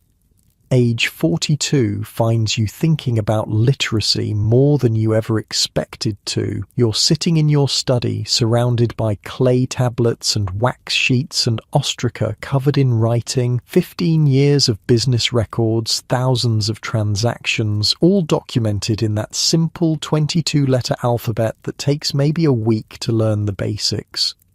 The Egyptians still use hieroglyphs. Complex, beautiful, completely impractical. Takes years to become a professional scribe. The result is that only the wealthy and the temple priests can read and write. Everyone else is illiterate, dependent on scribes for everything. The Mesopotamians are similar. Their cuneiform requires extensive training. Scribes are a professional class separate from merchants and farmers, but Phoenician merchants, most of them can at least read basic trade documents. Ship captains can write manifests. Workshop foremen can track inventory. Even some dock workers can scratch out simple notes. That's revolutionary. You don't think about it that way, but it is. Your alphabet is democratizing literacy, making it accessible, spreading it across the Mediterranean as your traders teach it to local populations. The Greeks are already adapting it. Soon others will too. One evening, Hiram asks you something that makes you pause. Father, do you think writing will change the world? He's 15 now, nearly a man, starting to think about big questions. It already has, you say. Every contract we write, every record we keep, every letter we send, that's changing how trade works, making it more reliable, more honest, less dependent on memory and trust. But I mean bigger than that. Do you think people will use writing for other things? Like recording history, or poetry, or laws? You think about this. Maybe. The priests already write down religious texts, the kings record their achievements, but for regular people, for merchants and farmers and craftsmen, that's new. That's what our alphabet makes possible. So we're part of something important. We're part of something practical that happens to be important. We didn't set out to change the world. We just wanted a better way to track cargo. You ruffle his hair. But yeah, I guess we're part of something that'll outlast us. The night is quiet. The Mediterranean breeze drifts through the study window, carrying the salt smell of the sea. Somewhere in the harbour, a ship is preparing to sail at dawn. The captain is probably writing out his manifest right now, using the alphabet that started here in cities like Tyre and Byblos and Sidon. 22 letters, that's all it took. 22 simple angular symbols that anyone can learn. No special training required. No years studying with temple priests. Just 22 letters that can be scratched onto wax, pressed into clay, written on papyrus, carved into stone. You lean back in your chair. Your eyes are tired from reading contracts all day. Your hand has a permanent callus from holding a stylus. But you can read and write, and that gives you power. Your children can read and write. Your grandchildren, when Hiram eventually gets married and provides them, they'll read and write too. Literacy will be normal for your family line. That's wealth that can't be measured in shekels, unlike your comfortable bed where you're lying right now. With your full belly and your soft pillows and your life where you don't have to track shipments or write manifests or teach children their letters. You can just rest, just exist, just be grateful you're not a Phoenician merchant in 820 BC trying to remember if that Egyptian buyer said 20 shekels or 30 and having no way to prove it. Writing changes everything, but for now, let your eyes close. Let the words fade. Let the alphabet rest until tomorrow when it'll be used again to record another deal, another shipment, another piece of the vast commercial network that connects the Mediterranean world. 22 letters.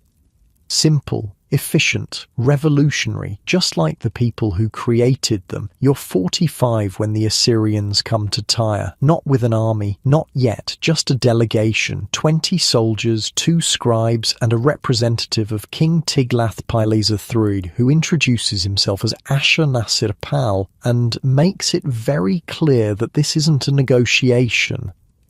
The meeting happens in the throne room of Tyre's king, which is generous calling it a throne room, more like a big hall with a fancy chair. Tyre's king is named Hiram III, not related to your son despite sharing a name, and he's maybe 35 years old, good at religious ceremonies, less good at dealing with empires that could flatten your city in a week. You're there as part of the merchant council, 12 of the wealthiest traders in Tyre, the men who actually run the city while the king waves incense around temples. Ashur-nasir-pal stands in front of the king but addresses all of you, King Tiglath-Pileser, ruler of Assyria, Babylon, and all lands between the rivers, sends greetings to the people of Tyre. It's not a greeting. Everyone knows it's not a greeting. Assyria recognizes Tyre's importance as a trading center, the representative continues. We have no desire to disrupt your commerce. We simply require acknowledgement of Assyrian supremacy and regular tribute payments. There it is, the word nobody wants to hear. Tribute. How much tribute? One merchant asks. Ashur-nasir-pal smiles, not a friendly smile. 2,000 shekels of silver annually, 500 pounds of purple dye, 100 cedar logs, 20 talents of copper, 10 talents of gold. The room goes dead silent. That's more than Tyre's entire annual profit from foreign trade. That's bankruptcy. That's the end of the Phoenician Golden Age right there in one tribute demand. That's impossible, King Hiram says. His voice cracks slightly. We can't possibly... The alternative, Ashurnasirpal interrupts smoothly, is that the Assyrian army pays Tyre a visit. We recently visited Damascus. They initially refused tribute as well. Would you like to know what Damascus looks like now? Nobody asks. Everyone's heard. Damascus refused Assyrian demands. The Assyrian army showed up. 3,000 soldiers died. The city walls were torn down. The population was enslaved. Damascus exists now as an Assyrian province, not an independent city.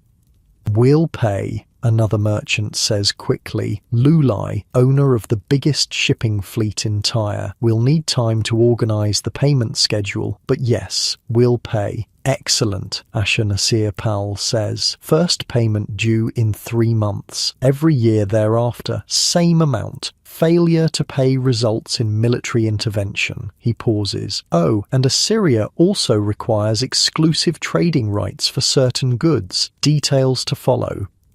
The Assyrian delegation leaves. Everyone stays seated in stunned silence. Finally, King Hiram speaks. How do we do this? How do we possibly pay that much every year?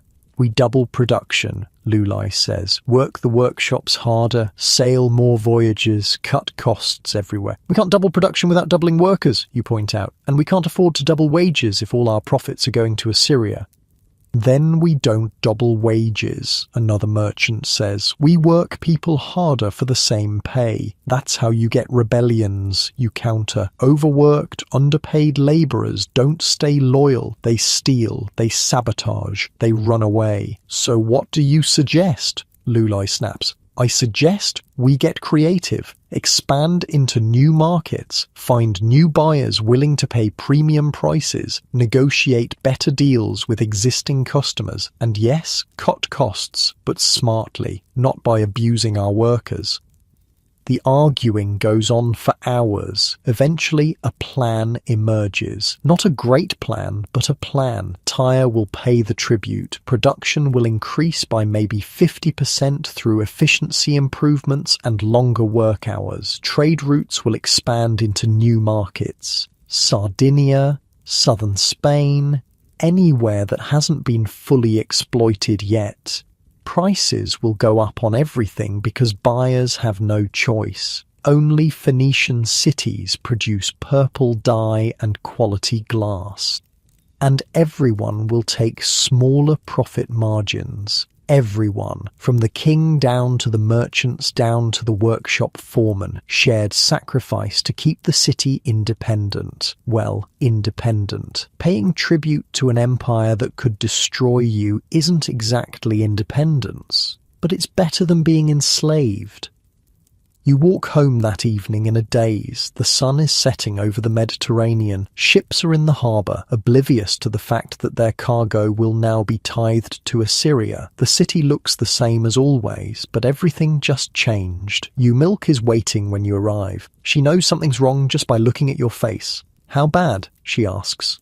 Bad. Assyrian tribute. 2,000 shekels annually, plus huge quantities of dye, cedar, copper, and gold. She does the math instantly. That's everything. That's all our profit and then some. I know. Can we afford it? Collectively, yes. Tyre as a city can probably manage. But individual families, it's going to hurt. A lot. Over the next 3 months, you restructure your entire business. The dye workshops run longer hours. Your workers used to do 8 hours daily. Now it's 10. You compensate by adding meal breaks and slightly increasing pay. Not much, but enough to prevent mass departures. Still, you lose workers. Some to age, some to exhaustion, some who just quit because the work isn't worth it anymore.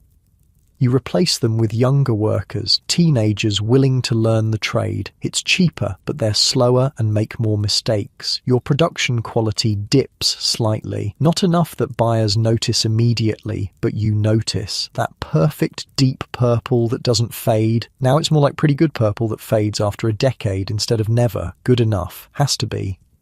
The glass operation hits similar problems. Your father-in-law is getting old. He's 62 now, and the stress is killing him. Literally, he has a stroke 4 months after the Assyrian tribute starts. Survives, but he's weaker now, can barely walk. UMilk has to take over the glass business completely. She's 40 years old, managing a household, running a glass operation, helping coordinate your cedar exports, and dealing with Assyrian inspectors who show up randomly to verify production numbers. "I'm tired," she admits one night. You haven't heard her say that before, not once in 20 years of marriage. "I know. I mean really tired, bone tired, the kind where you wake up exhausted. Can you reduce hours? Delegate more?" To who? Everyone's already working at capacity. There's no slack in the system anymore. That's the new reality. No slack, no margin for error. Everything operating at maximum efficiency just to stay afloat. The cedar business gets worse. Assyria wants logs. Lots of logs. Your mountain crews are cutting trees faster than forests can regrow. You know this is unsustainable. In 10 years, maybe 20, the accessible cedar will be gone. But what choice do you have? Cut trees now or fail to pay tribute and watch Assyrian soldiers destroy Tyre. You start having nightmares about deforestation. Stupid, really, but the dreams are vivid. Mountains stripped bare, mudslides destroying villages, future generations cursing your name for destroying their inheritance. During the day, you sign contracts for more logging crews. At night, you dream about ecological collapse. Year 46, Sidon rebels. The Sidonian Merchant Council decides they're done with Assyrian tribute. They refuse payment, kill the Assyrian tax collectors, and declare independence. It's incredibly brave and incredibly stupid. The Assyrian army arrives 2 weeks later. 5,000 soldiers, siege engines, the full horror show. The siege lasts 3 months. You can see the smoke from Tyre. Black columns rising from the north where Sidon is burning. Refugees stream south, heading for Tyre or other cities. They bring stories about starvation, disease, people eating leather, people eating worse than leather. Sidon falls. The Assyrians don't just conquer it, they destroy it. Kill half the population, enslave the other half, tear down the city walls, burn the workshops. They leave Sidon as a warning. This is what rebellion costs. A month later, Sidon starts rebuilding. But it's different now. Smaller, broken. The merchant families that ran the city are dead or enslaved. New people take over, people willing to bow to Assyria without question. The message is clear: pay tribute or die. Tyre pays tribute. Year 47, you lose a ship. Not to a storm, to pirates who specifically target Phoenician vessels because everyone knows Phoenicians carry valuable cargo. The ship is the Fortune's Promise, your personal favourite, the one you commissioned at age 28, the one with the custom climate-controlled hold. Pirates off the coast of Sicily. They board, kill the crew, take the cargo. 800 shekels of dye, glass and cedar gone, plus the ship itself worth another 1,000 shekels. And the crew, Yatonbal, who'd been sailing for you for 25 years. Your nephew. 3 men from your workshop who'd signed on for the voyage to make extra money. All dead. Their families need death benefits. You pay because that's what you do, even when you can barely afford it, even when the Assyrian tribute is due in 2 months and you're short on funds. You sell a property to cover the costs. One of your rental houses near the harbour gets you enough to pay death benefits and make the tribute payment. Barely. Hiram is 22 now. He's been working full-time in the business for 5 years, learning everything. He finds you in your study the night after you sold the house. "Father, we can't keep doing this." "Doing what?" "Selling assets to pay tribute. Eventually we'll run out of things to sell." "I know." "So what's the plan?" You look at your son, your heir, the one who'll have to deal with this mess after you're gone. The plan is to survive, you say. Keep the business running, keep the workers employed, keep the ships sailing, pay the tribute, don't give Assyria any excuse to destroy us, and hope that eventually something changes. That's not much of a plan. It's the only plan we've got. Year 48 brings a small victory. You discover a new market in Carthage. Carthage is a Phoenician colony founded by refugees from Tyre generations ago. It's growing fast, becoming a major power in the Western Mediterranean, and Carthage wants to maintain ties with the mother city. You negotiate a deal. Carthage will buy all the purple dye you can produce at 20% above normal prices. In exchange, you'll give them preferred access to cedarwood and glass. Both cities benefit. Both cities strengthen ties.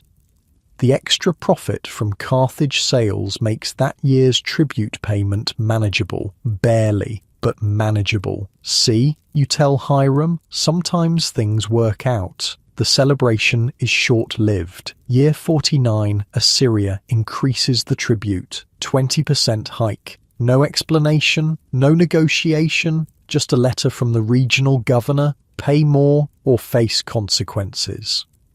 The Merchant Council meets again. The same arguments as 4 years ago. How do we pay? Where do we find the money? Who takes the loss? We raise prices again, someone suggests. We're already at maximum. Buyers are complaining. If we go higher, they'll find alternatives. What alternatives?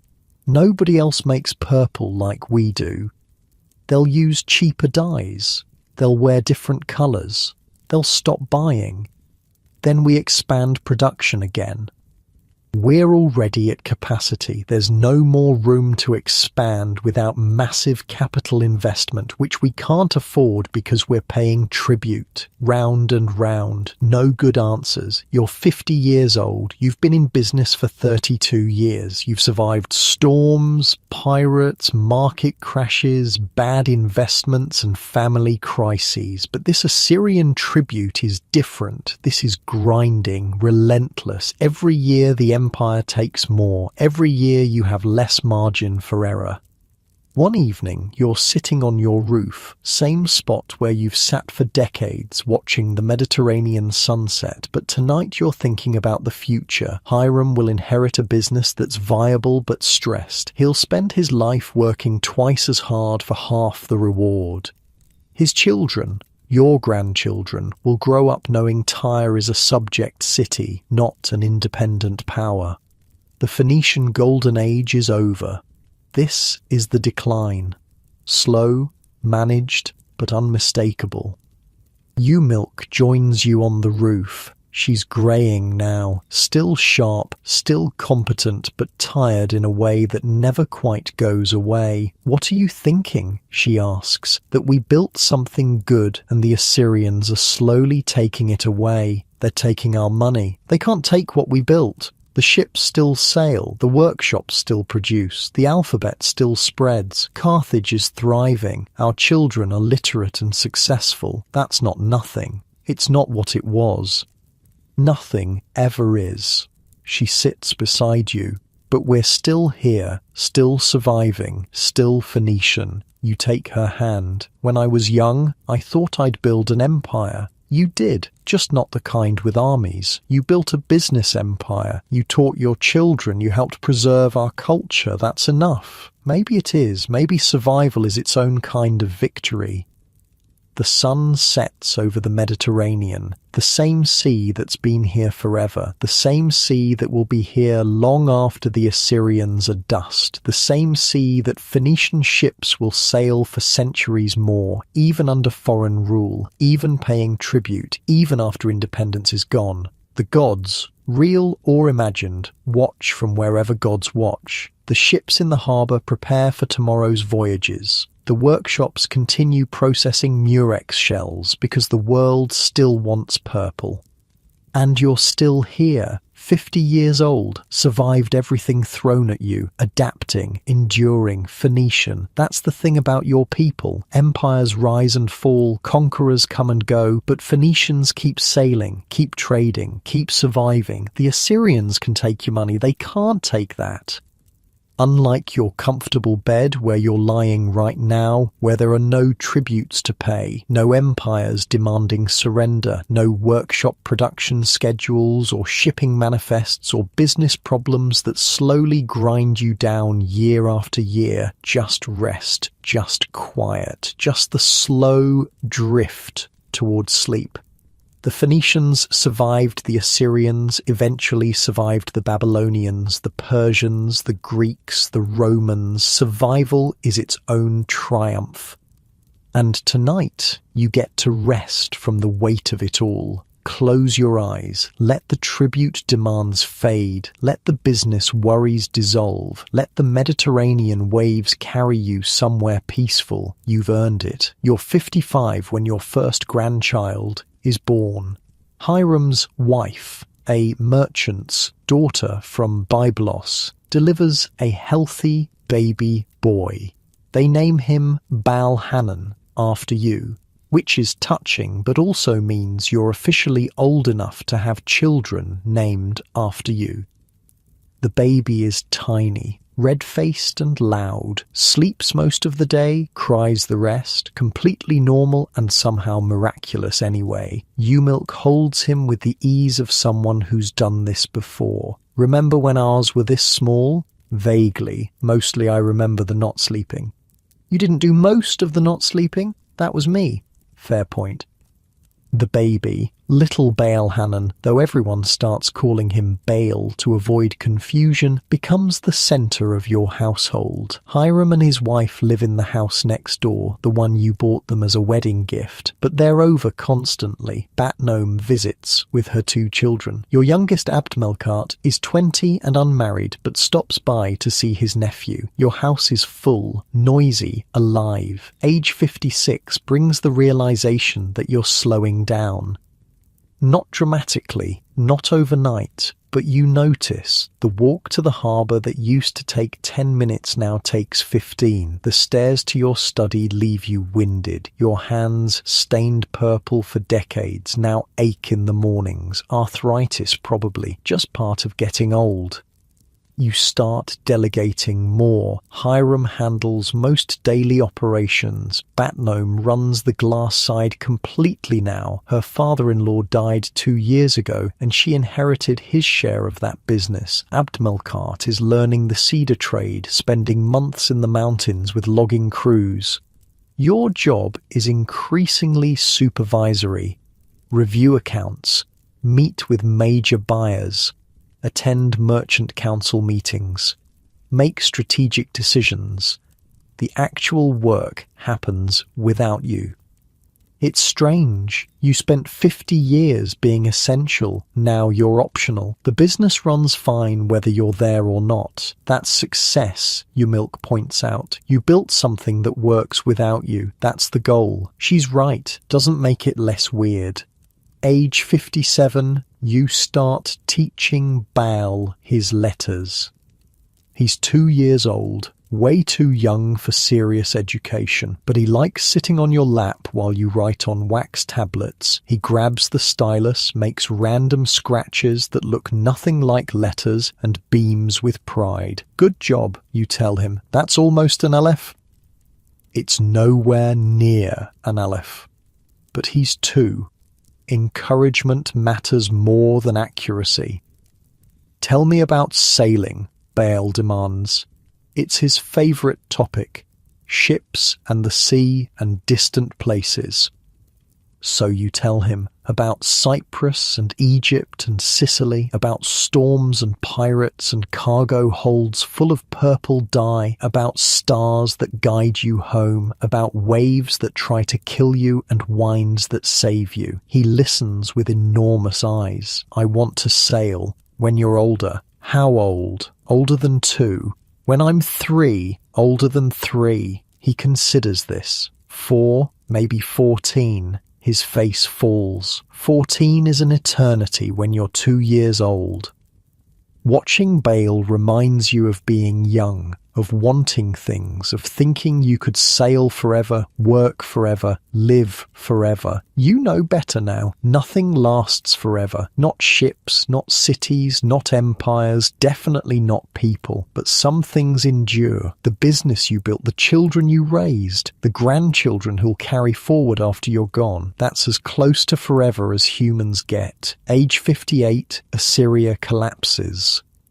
Not all at once, not dramatically, just slowly, inevitably, the way empires fall, internal rebellions, external invasions, economic problems, the whole massive structure that dominated the Near East for a century just starts crumbling. The tribute payments stop because there's nobody left to collect them. Tyre is functionally independent again, not because you fought for freedom, just because your overlord imploded.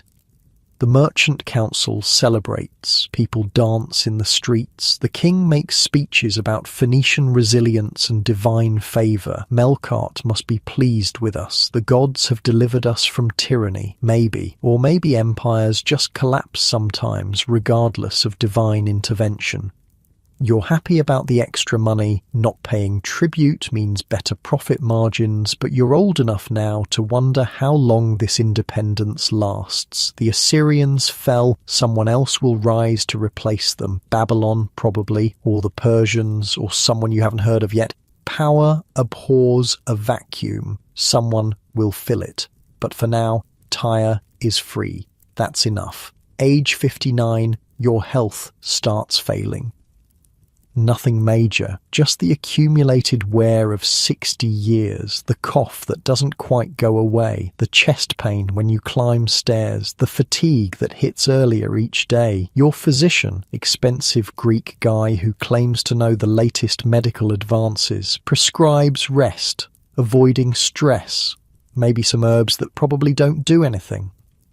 You cut back on work, show up to the office 3 days a week instead of 6. Let Hiram handle everything else. He's 34 now, experienced, capable, ready to take over completely. More time at home means more time with family, playing with grandchildren. You have 4 now. Sitting with your milk in the courtyard, watching the sunset, thinking about life.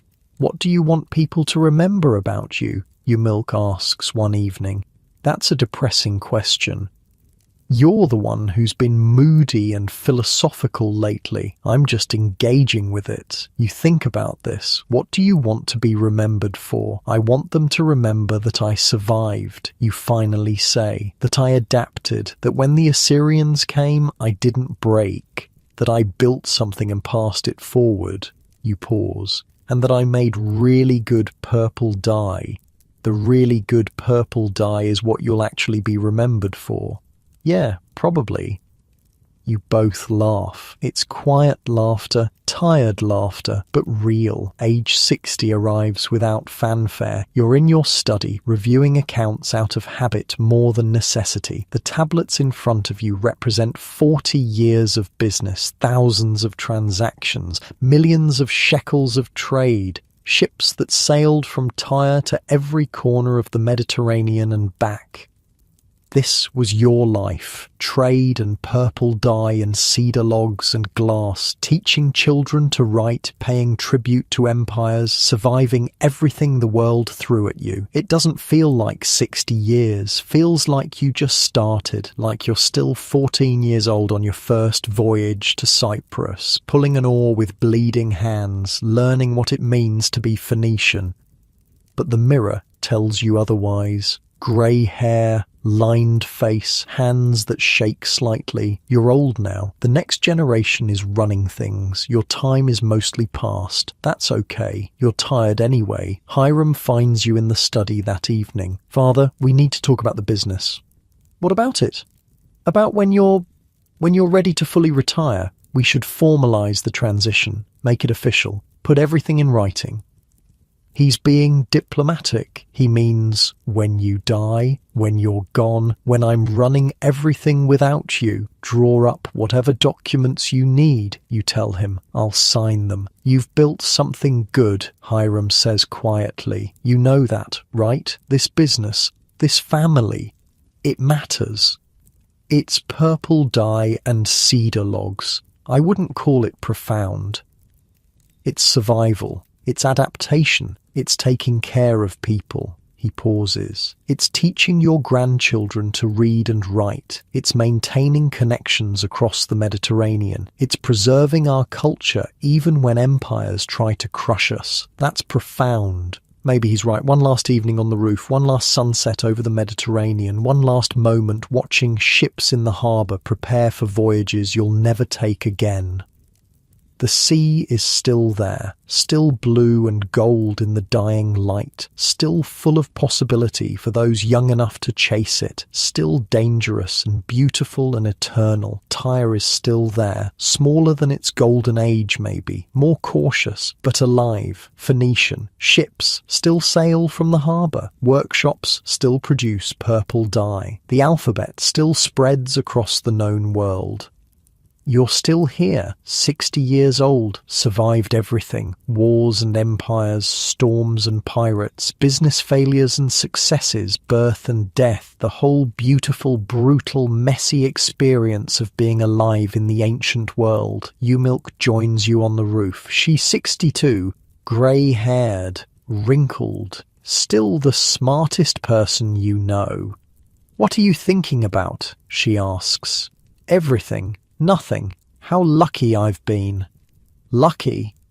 Born in Tyre, born into a family business, married you, raised good children, built something that'll outlast me. You gesture at the harbour. Most people don't get this. Most people work and suffer and die and nobody remembers them. I got to trade with pharaohs, sail to Sicily, teach my grandchildren to write. That's lucky.